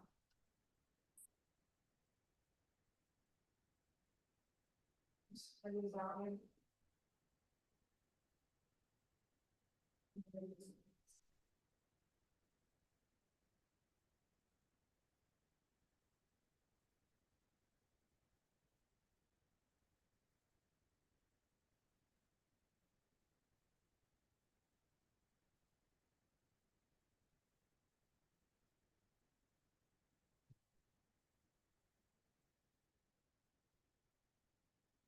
Vedi, questi sì. Beh,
non vedi.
Vedere il giudice della Corte dei Conti, no?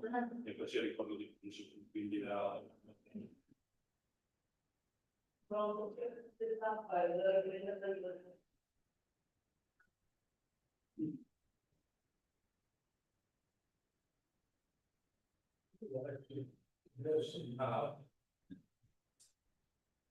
Ciao.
Allora, peccato che soprattutto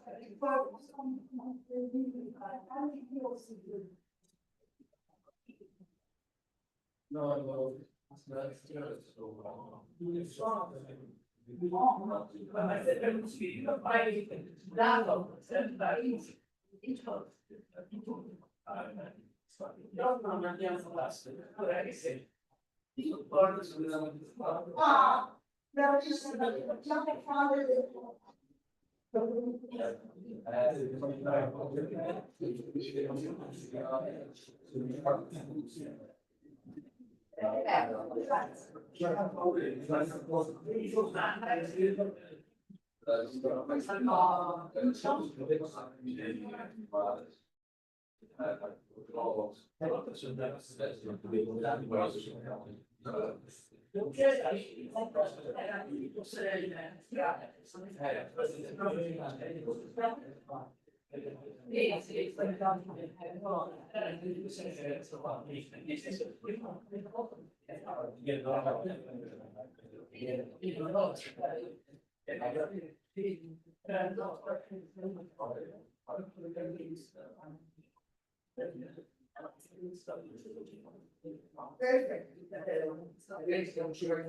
No, no, no, questo diciamo, questa sessione non riusciamo a rimettere questo. Va bene. Se non la ricerca, se no questo non ha nessuno quello che sì,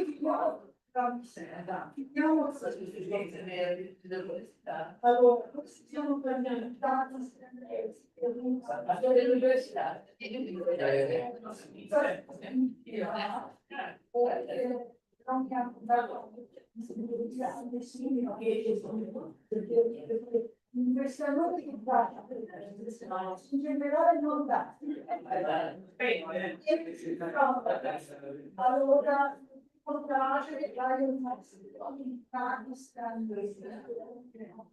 fai bene perché almeno si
abbiamo mezz'ora di ritardo, però.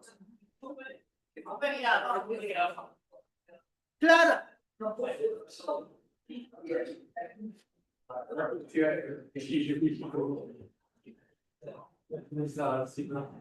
Right, so this is also extremely difficult to gather people after the break. So somebody said, don't do coffee break. So it's maybe an idea, don't do coffee break because we do coffee break and it's very, right. So as I said, I made some mistakes and I'm sorry for this. Yes, we don't say, but we don't have the cards. We don't have the cards, but I would like to introduce you Clara Poletti is not only extremely brilliant woman with so many ideas and so on, and now she is also a member, I believe, of Florence School of Regulation. She is a former president of ARERA. Former, it's just like really, she ended, I think, end of August, you said, right? December? Yeah, so almost like a recent and current, because end of December it was yesterday. So the floor is yours. I thought that if you wanted to do about something about governance of energy, and as I thought about dilemmas and solutions I thought that you were the best person to do so, and you would end up this morning session. So the floor is yours. Now at least we have water. It's not too bad. So thank you very much. Thank you very much for being here. And once we finish, well, we will have a little round table, and the lunch is in the same place that we have been. Okay. Okay, thank you. Thank you for inviting me here. This my alma mater, and I've never been president of ARERA, though. It's board member, but anyway. Thank you for the very nice words, Asha. Okay, so So sorry for this. Well, this is what Susanna told me, but anyway. no, anyway, Yes. I wish I were, but okay, you stop me if because I left my telephone there, so I can't see the time. Okay, so I've been asked to speak about current dilemmas and future solutions in the Italian perspective. I must say that, however, I don't think I have or we have sort of ready-made solutions. And in some cases, even the identification of the problem is not straightforward because the system is becoming very complex. And because many of the dilemmas that we need to address are linked to problems that are already emerging, but whose consequences are not yet fully visible.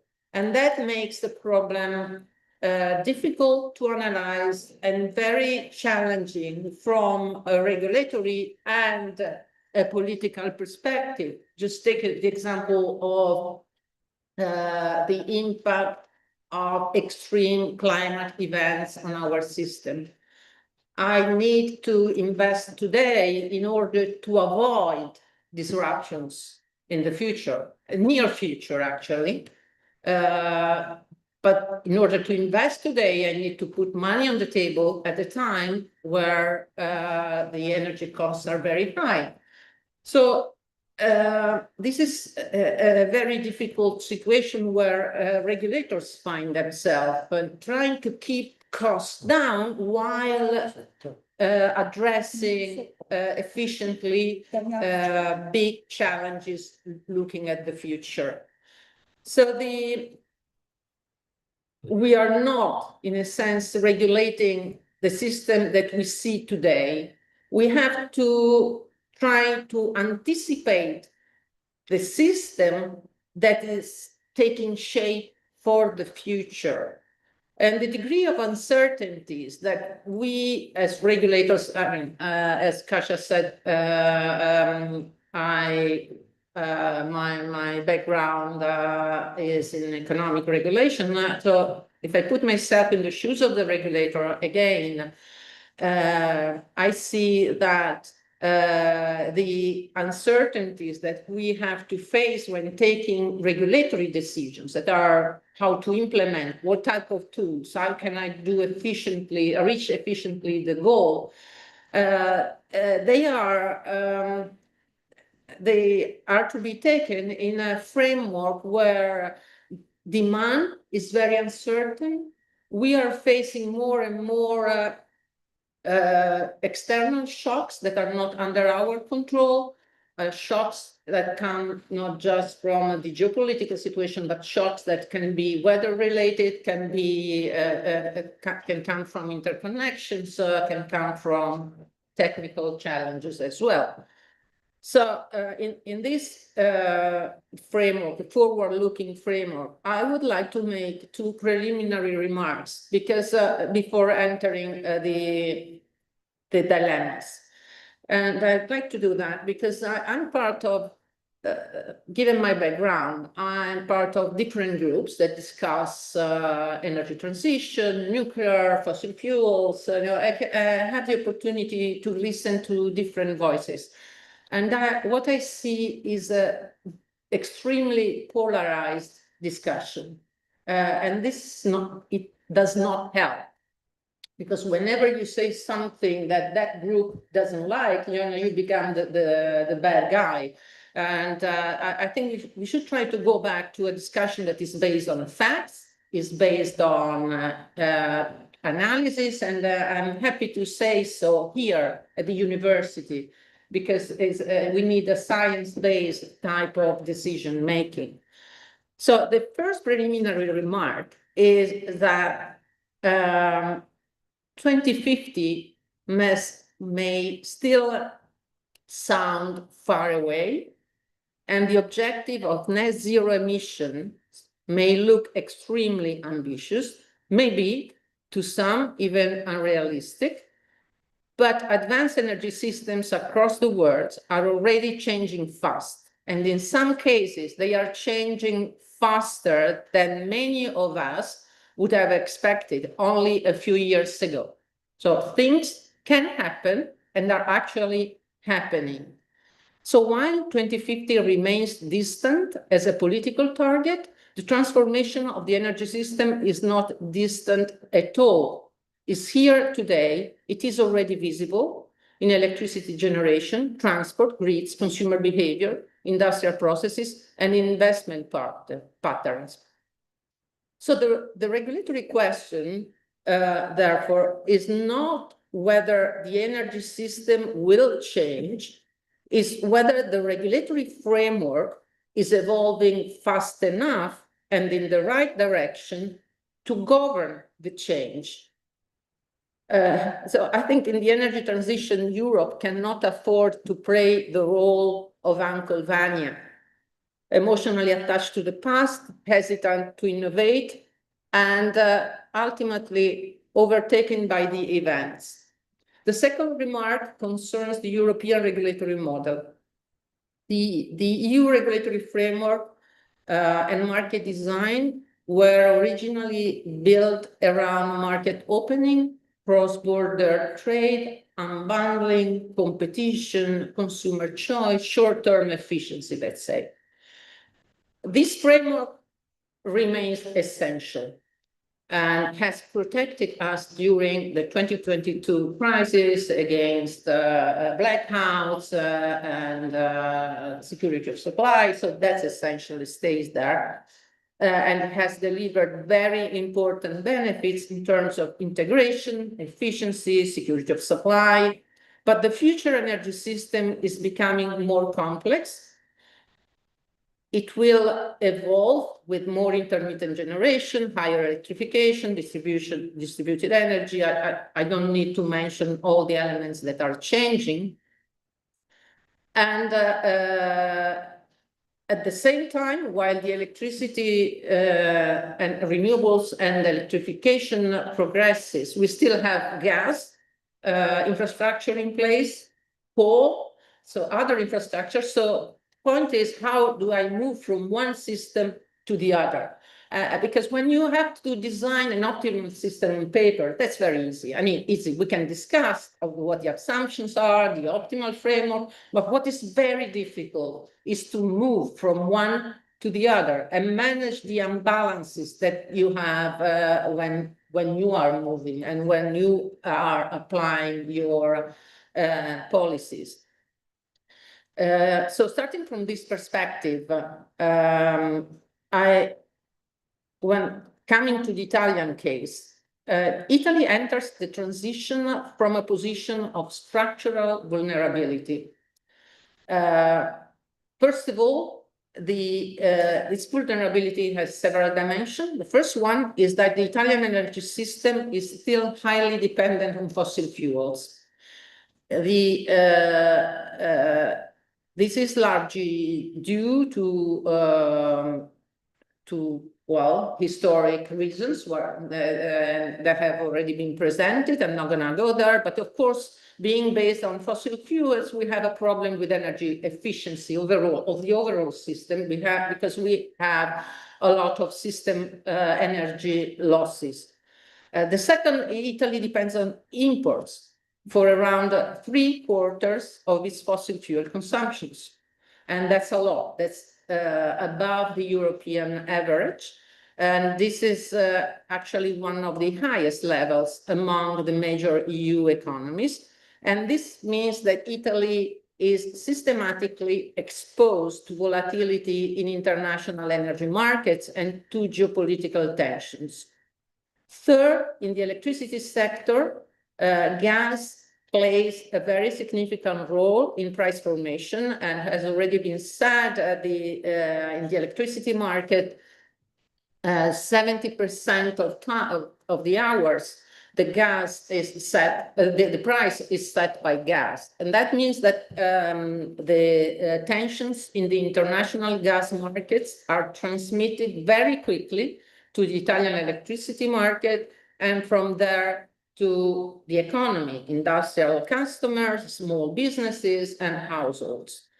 The consequence is that the energy issue in Italy is not only a decarbonization issue, is also an issue of competitiveness, macroeconomic resilience, industrial policy, and security of supply. And this is what I think Guido Bortoni was mentioning as well. We need to take a look from the supply side, not only demand.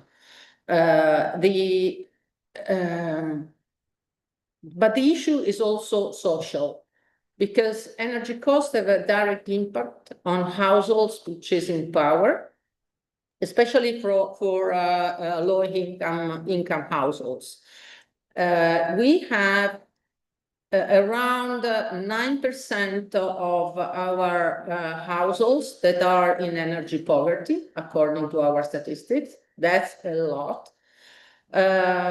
In 8 Italian regions, more than 1 household in 10 is in energy poverty, and in some regions, the figure is close to 20%. So Italy is not just one country. Italy is made from this perspective and has very different starting points and weaknesses.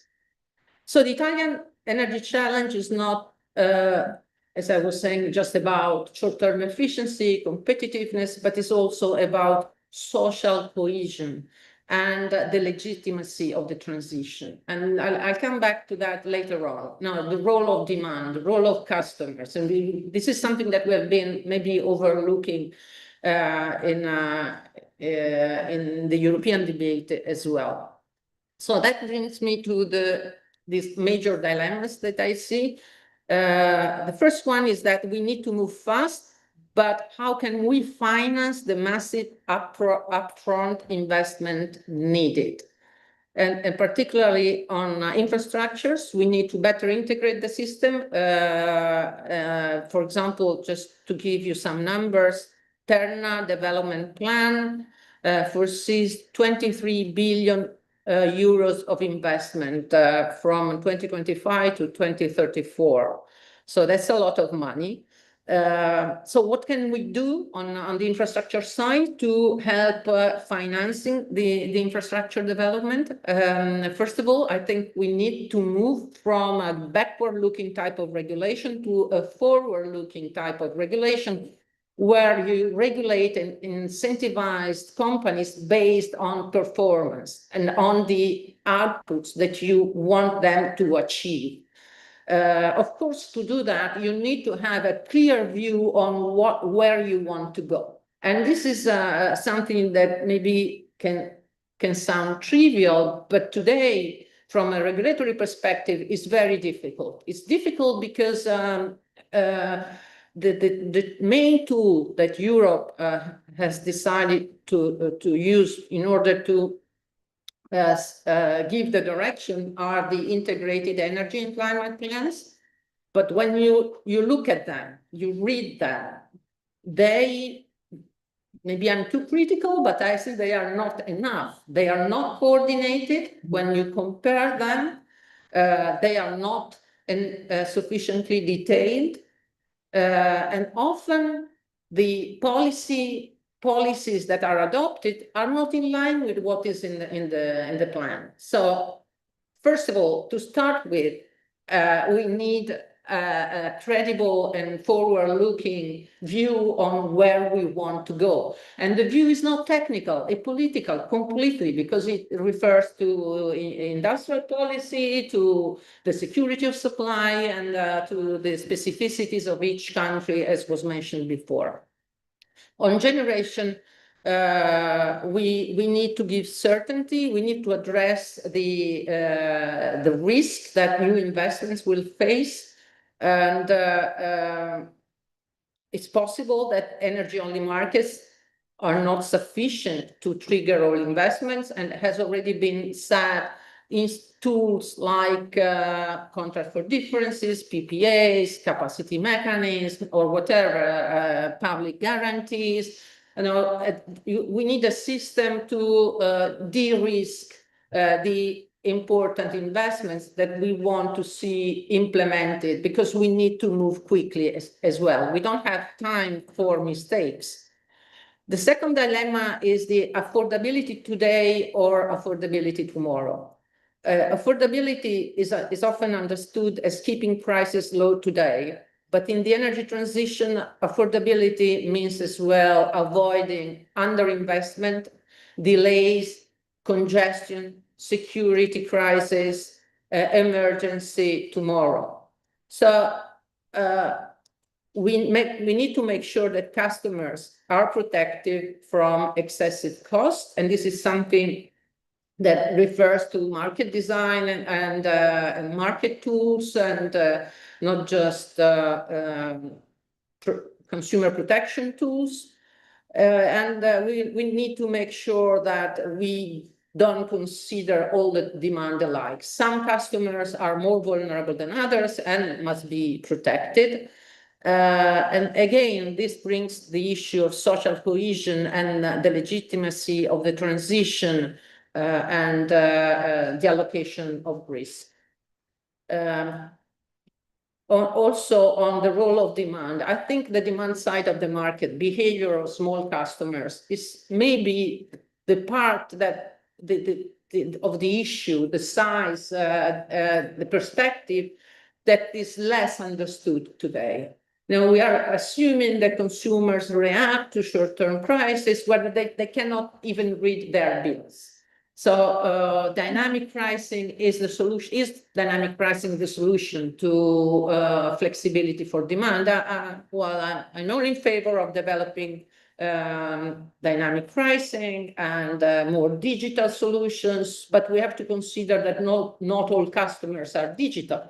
So we need a more articulated proposal to make sure that our demand becomes more flexible and less passive. Because without flexibility of demand, the cost of the transition would definitely be not affordable, too high. We cannot afford to have inelastic demand, and we need time shifting and more flexibility. Efficiency is the other side of the same coin. So we need to make demand more efficient, but we need to more flexible, but we need to save consumption as well. And here the issue of system integration and policy integration becomes relevant. We have different layers, national layer, European layer, but we have different policies as well. And often they don't talk to each other. It's just a set of plans and pieces of policies, not really fully coordinated. Very difficult to understand, very difficult to manage, and sometimes even not consistent. And just to close, I want to mention a final issue, that is gas, an issue that usually is not discussed in transition and in this type of meetings and sustainability. But if we want to really manage the transition, we need to manage the phase out of what we don't want anymore. And that's even more difficult than managing the phase in of what we want. And just one example on gas that is not on the phasing out, but about addressing the affordability of gas while we work for more electrification and more renewables. The current EU gas security of supply framework is primarily designed around the physical availability of gas, infrastructure standards, supply standards, so on and so forth. And this is essential, of course, but the gas market has moved away from a system dominated by long-term take-or-pay contract, and now is more exposed to price volatility. So meaning that even when the gas is available, you can have prices that are that they bring very high electricity gas prices in the market. So it's not a lack of of gas, is a non-affordable issue. So I think while still looking into the physical side of security of supply, we need to put in place a structural new layer in the security of supply regulation addressing the affordability issue. So we need something that is able to control the spikes, like affordability options, without entering into the detail. First of all, we need to agree that there is an added value in controlling the cost of import. And this is not against the transition. This is to help making the system sustainable. But let me say something that if we look at what Europe is doing, European countries are doing in security of supply, we have an issue with trust and with mutual support. I don't know how to solve it, but that's something that we see in cross-border infrastructures, but we see in solidarity on security of supply as well. The current regulation foresees the regional cooperation mechanism, and none has been approved yet, has been signed yet. No regional cooperation mechanism has been signed yet, even if it's in the regulation. So the same problem we see in the financing of cross-border infrastructure for electricity, corridors. So this is really a political issue. Sometimes it's presented as a technical one, but I don't think that regulation can really solve the issue of the willingness or not of European countries to move together and work together in one market, not an integrated market, one market. How can we have one market? As a regulator, I don't have the answer, but I will hear the question. Excellent, excellent question. I hope that all our guests would be able to join us here for a little discussion. And Professor Abelotti, who is dealing with energy as well, so she will talk about Africa. No. No? I'm talking about Europe. Yes, no, but because you said this was your idea. No, because you said that you would like, yes, but you can. I think it's a little bit outside. No. But anyway, I'm not talking about Africa. So Professor Abelotti will talk about Europe, but please join this roundtable. Professor Cordini, he needs to leave us at this moment, but he will join us later on. So let's come everybody here, if you can. Professor Czarnecka, can we just come to and then discuss a little bit after Professor Abelotti talk all together about Dirigente Pesaria. Can we? Yes. So, Professor Abelotti, it's your. The floor is yours, and then we will discuss all about energy regulation. Okay? Can we do it? Okay. Yes, and that's excellent. We will do. So we have to ensure that you are. It's nice. Okay. And then we will discuss. Yeah, then we can place. Those Let me move a little bit. Okay. You are again. But you need to coordinate. I will come back. Ah, okay. Okay. Okay, so, yeah. Thank you very much, Katarzyna, for this invitation. I mean, the morning so far has been quite stimulating, so thank you for getting me involved. I would like to contribute, just adding a few insights based on the research I've been doing in these years about renewable energies, also in collaboration with Asian Development Bank and UNCTAD. And in fact, it's true that my focus with regard to renewable energies is on developing countries, but I've been trying to shift to Europe because I think this was the main focus of the morning. So I would like to try to answer a question which I think is very relevant.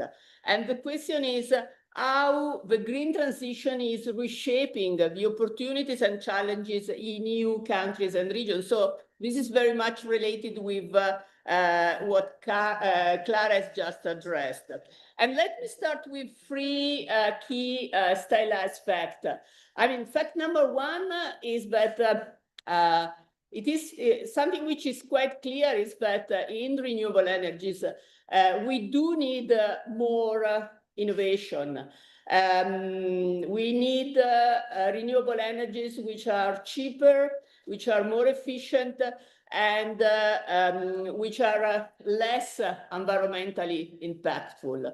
There are some estimation done by the International Energy Agency, which are making the point that in order to meet the 2030 objectives in terms of CO2 reductions, we do have all the green technologies needed, but in order to meet the objectives of 2050, most of the technologies are still in the prototype phase or in an experimental phase. So more innovation, but I think that fact number two is that green technologies are a huge market. The market is increasing and is very rapidly increasing. There are some estimates pointing to the fact that the market could increase from about $2 trillion in 2024 to $10 trillion in 2030. And fact number three is that this market is very much concentrated. If we consider the innovative capacity in renewable energies, there are some estimates made by OECD that about 80% of patents have been filled by only 7 countries. And these countries are, of course, China, US, South Korea, Japan, and only 3 European countries, France, Germany, and Denmark. And this concentration is, of course, a problem. It's a problem because is impacting on inequalities and on the difficulty in terms of reaching a just transition. And it's not only a problem of social cohesion, but as Clara was just saying, it's also a problem of political legitimacy. And we see this problem coming out as a problem in many elections in European countries. So I think that these 3 facts are fundamental in terms of addressing the following question. How can EU countries and regions seize these green windows of opportunities? And I would like to make two remarks in terms of trying to address this question. And the first one is that a global value chain approach in terms of renewable energy is very important. And because this is, if we take a global value chain approach, we can see renewable energies as a manufacturing chain, which means the production of equipment, the production of component, and as a deployment and service chain, which means all what is related with production and distribution, which is what has been discussed so far in the previous speeches. So if we take this approach, it's very important because we go beyond manufacturing, and the deployment service chain is very important in terms of potentiality to create jobs, to create value added. If we take as an example a 100 megawatt solar plant, about 30% of the value is manufacturing component, and about 70% is service and deployment. So it means that it's very important to have this, to take into account this distinction.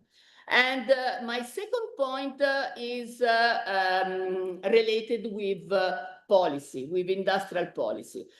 Green technologies and technologies related with renewable energies are relatively novel technologies, and they are characterized by a double externality, which is an externality concerning R&D, and is an externality, is an environmental externality, which means that there is a huge role for multi-level policy, which means policy at global level, at national level, and at local and regional level.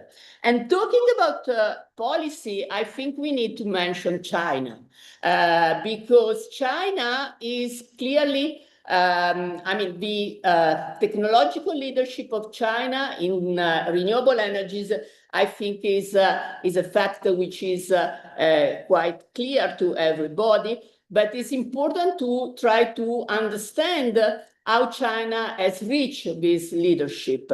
And therefore, it's important to understand the collaborative industrial policy which China has been able to develop in the last years, which is really a combination of national and local policy. So it's a combination of national subsidies together with a broader policy mix, including public procurement, including local venture capital, including experimentation plans. And it's also important to take into account that China has been very effective in terms of the coordination of this policy, which have been coordinated vertically among different levels, so national, local, provincial, and horizontally, so different kind of actors, private firms, public institutions. So I think, I mean, it is clear that China is dominating the market in solar PV, and China is also increasing its position in wind. In wind, Europe still has some technological leadership, at least in some components like turbines. But I think that Europe really need to change gear. It need to move from an industrial policy which is changeable, which is very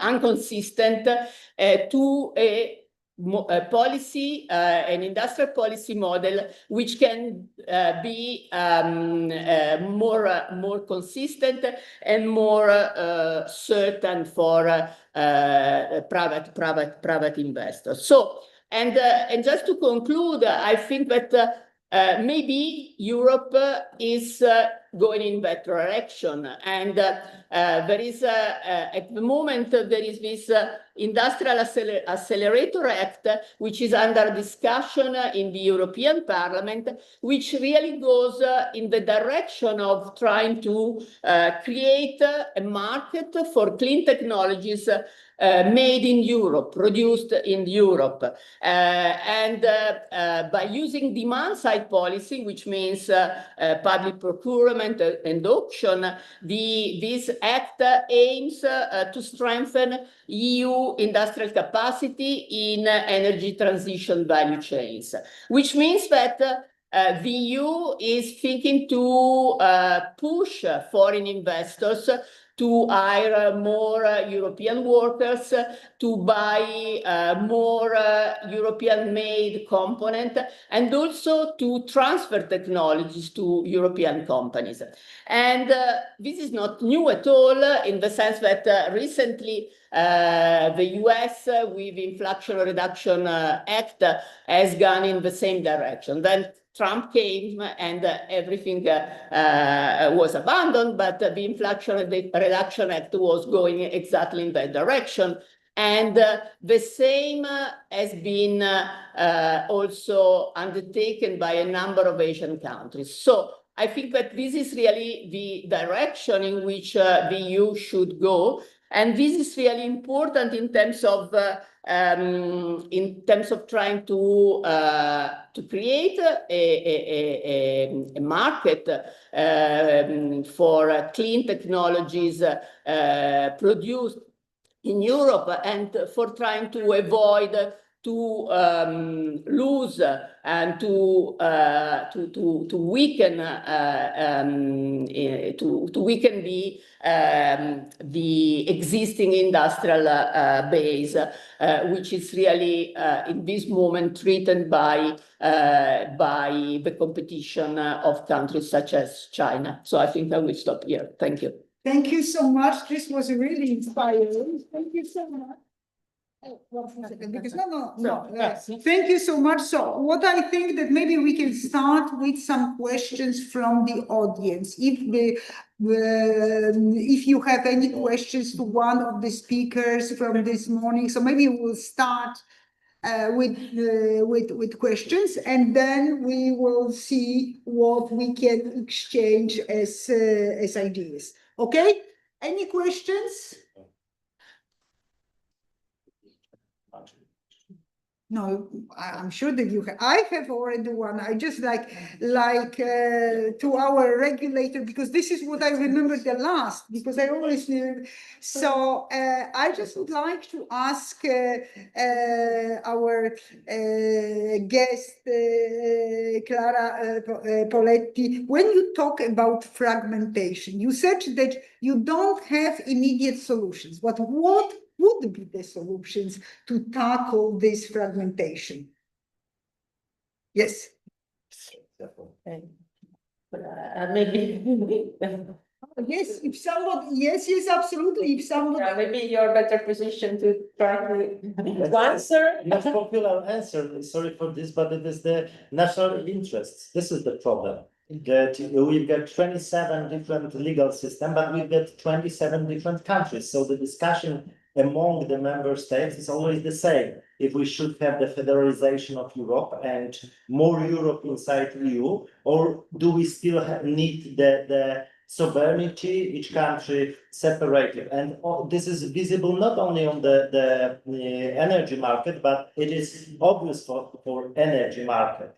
And I agree with you that the solution should be one market for energy. Yes, if we want to have if we want to decrease prices, we should share together the cheap energy from, I don't know, from Spain and Portugal, which they produce the cheaper energy from renewables because of their geographical position. And of course, the problem is, that France have nuclear power. It is more expensive. It is still less expensive than in Poland, but it's more expensive than in Spain. So France is not interested in an interconnector between the Spain and the Germany, for instance. So the problem inside the Europe is always or are always national interests.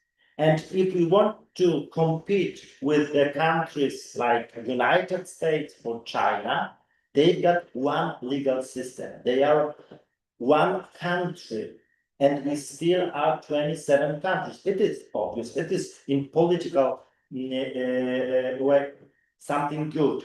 We got the sovereignty, independence, but for the common market or for the one market, energy market, it is the problem. And of course, the other, it is a political problem, because it is very useful to blame Europe for everything. If the national government has problems, yes, it is the first solution or the first to blame is EU. It is very common in Italy, in Poland, in Portugal, in Spain, in France. So the enemies are in Brussels.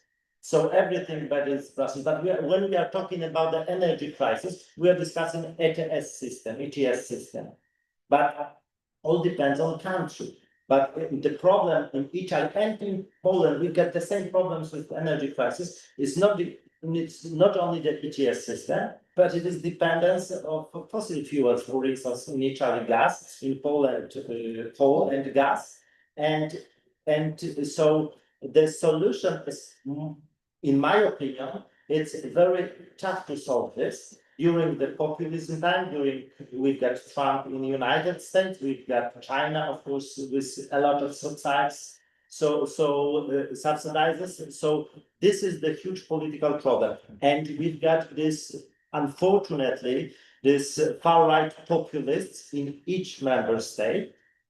Yeah, so they want to blame for everything Europe. And when the center parties say that we need more integration, we need more cooperation, from the other side, we've got, especially from the far right, they're saying, no, it's too much Europe. Everything is because the transition, because the Europe, because the Brussels regulations.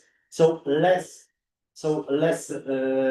cooperation, less the answer is. And it is against the common markets, like the energy market. So the problem is not, in my opinion, the main problem is on the political level. This is the biggest problem, not on legal level, not on even not on a technical level, because we will manage to create, if it's the political, if it was the political will, we would manage also this technical market. But the first step is, of course, in our politicians' hands.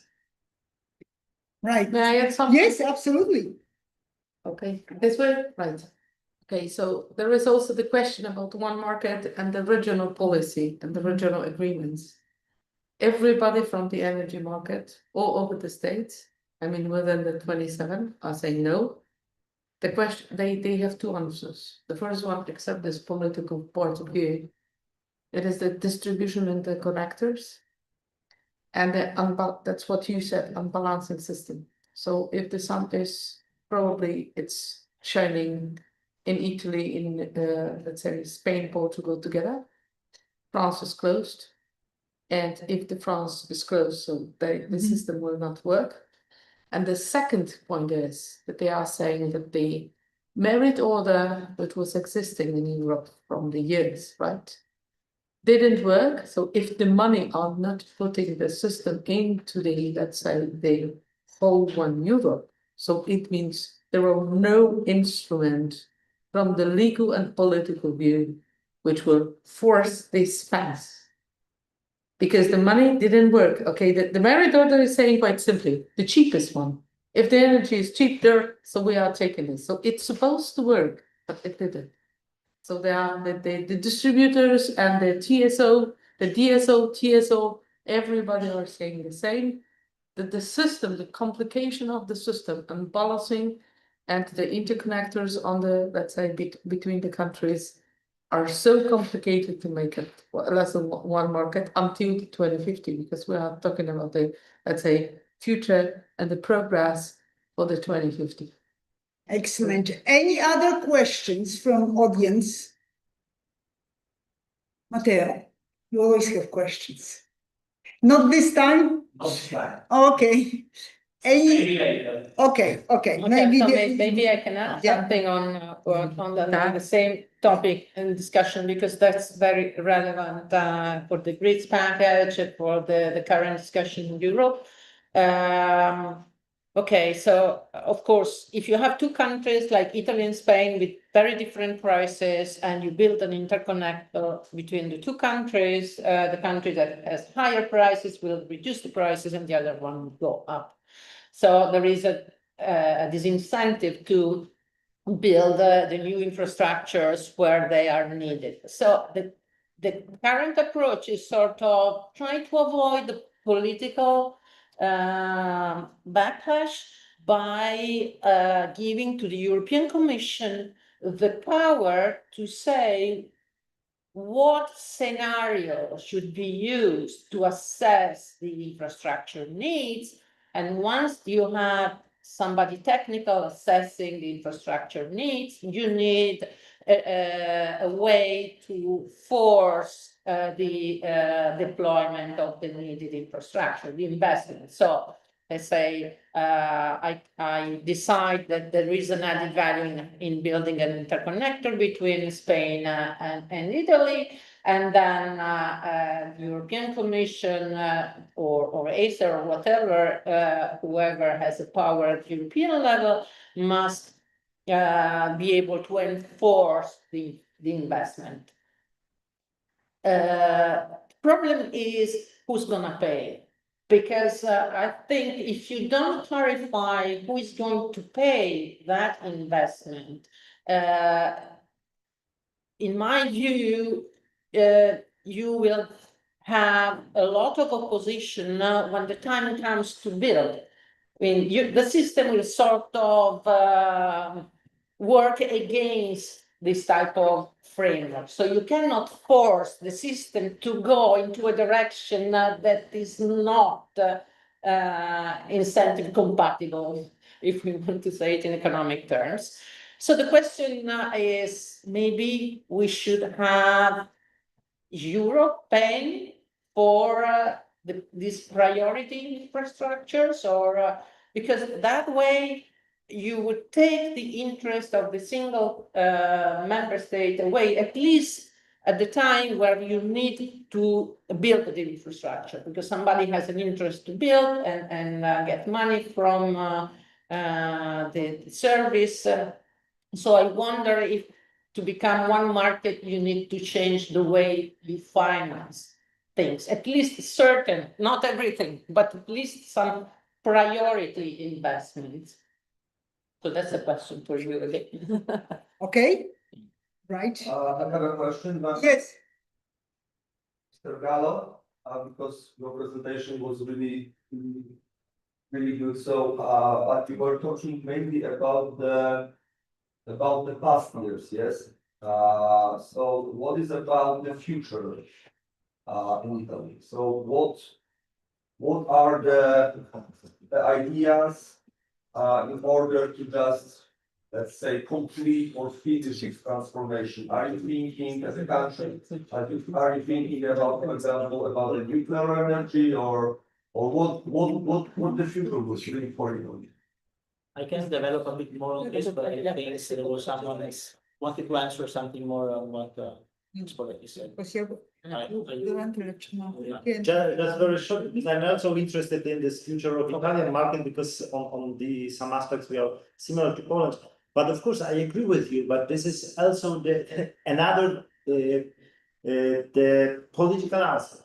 Because if we want to have the common market, one market, and new tools for instance, for commission of the other institution, it of course need the changes in treaties, in my opinion, because on the nowadays this is not a competence of the EU. But I agree that if we want to build the one market, energy market, we need to change the philosophy of acting of EU.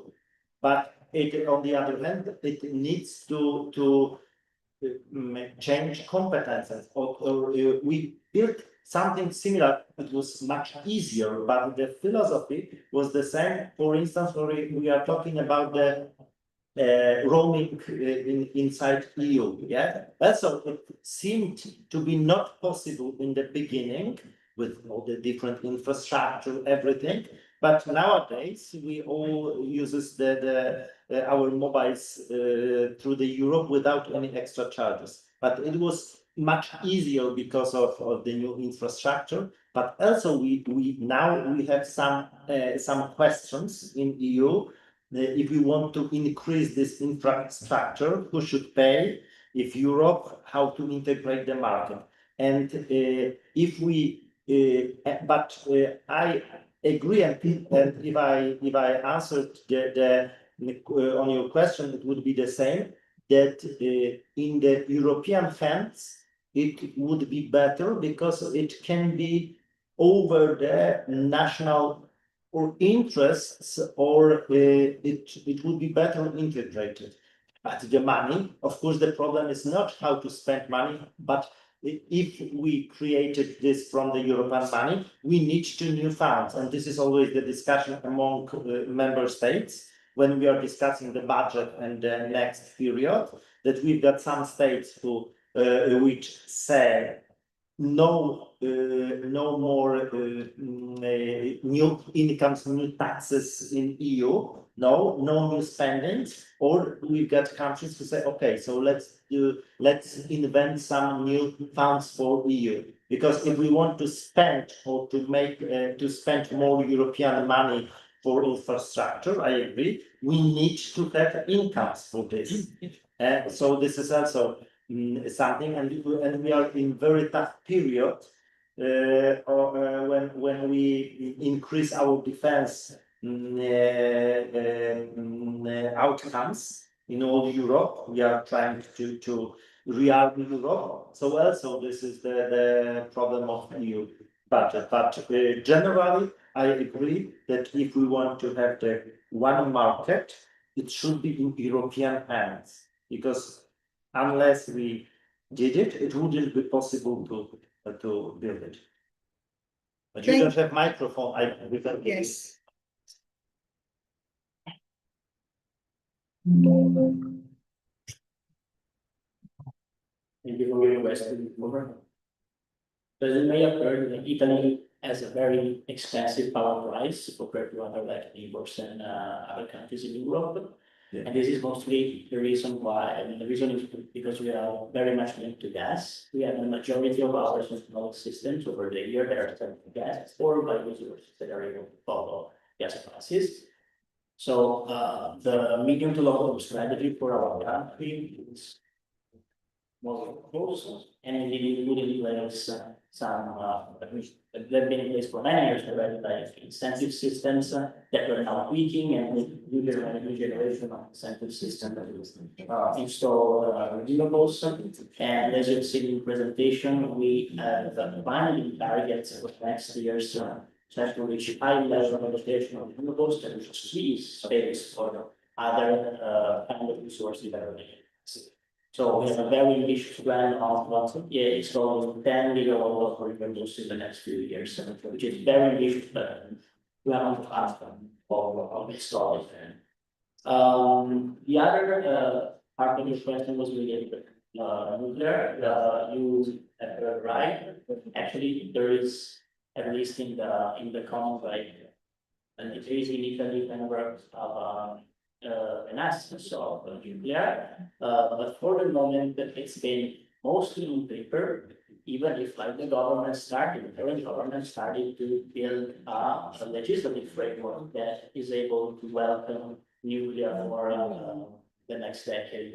The development of new nuclear, but with the new technology, not the ones on that before I was going to pass. However, we gotta remind that this is probably last year in the coming election next year. So it is also true that we have to see where Italy is steering next.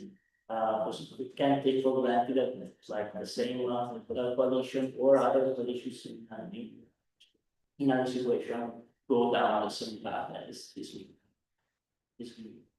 European current government.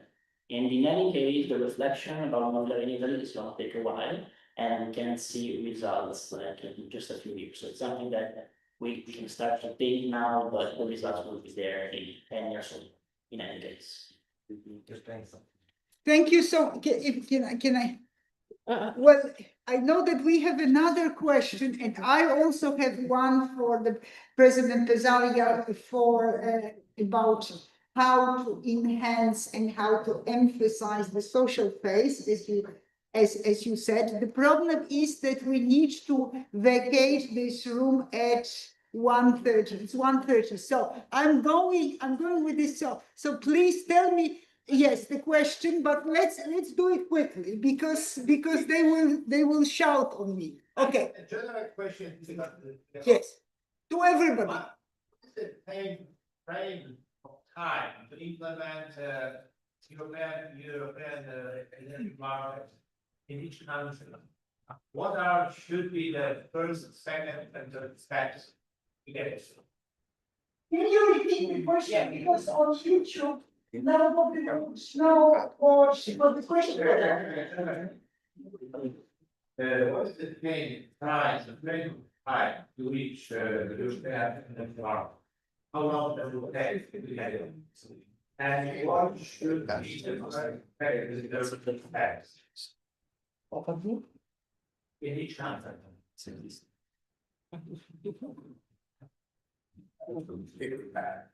I try just to address a point. I mean, I think it could be a very difficult question to ask, but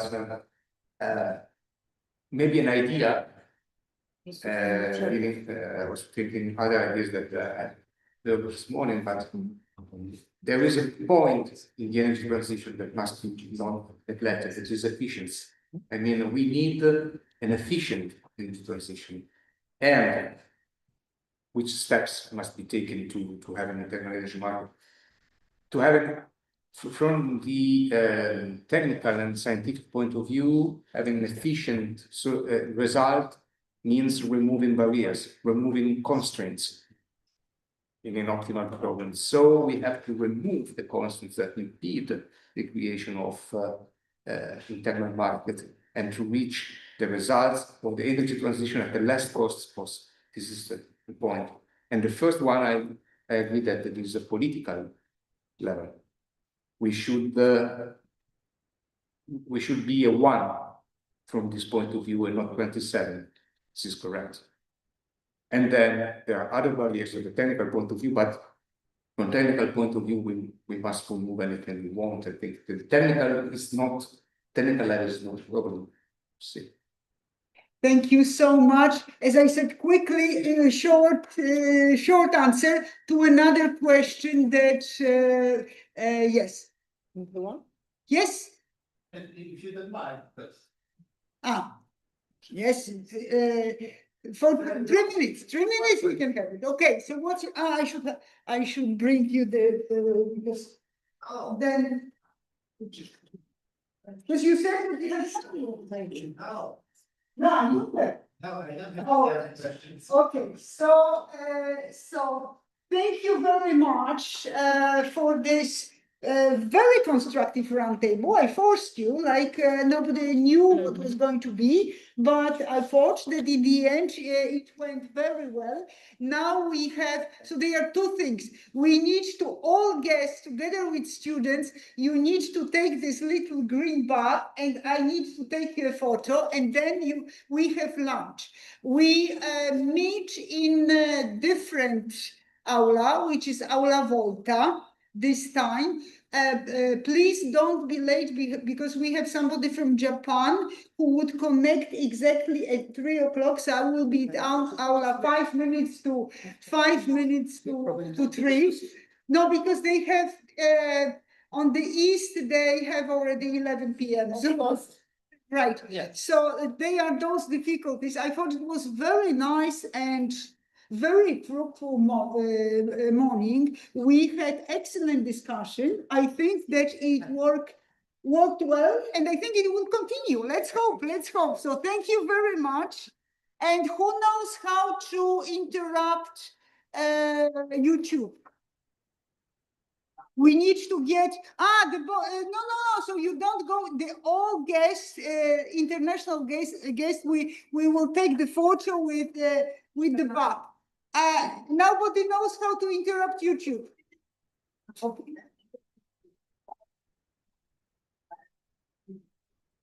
So there is lunch in the same place that we have been. Now, yes. I know. So well, I'm sorry, but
Jak ktoś gotuje, może...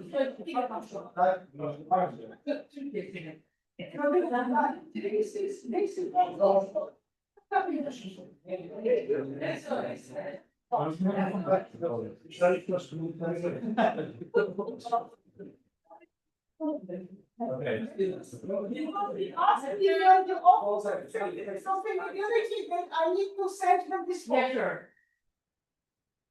Fine. You? What about you? No, it's only for the guests. Okay.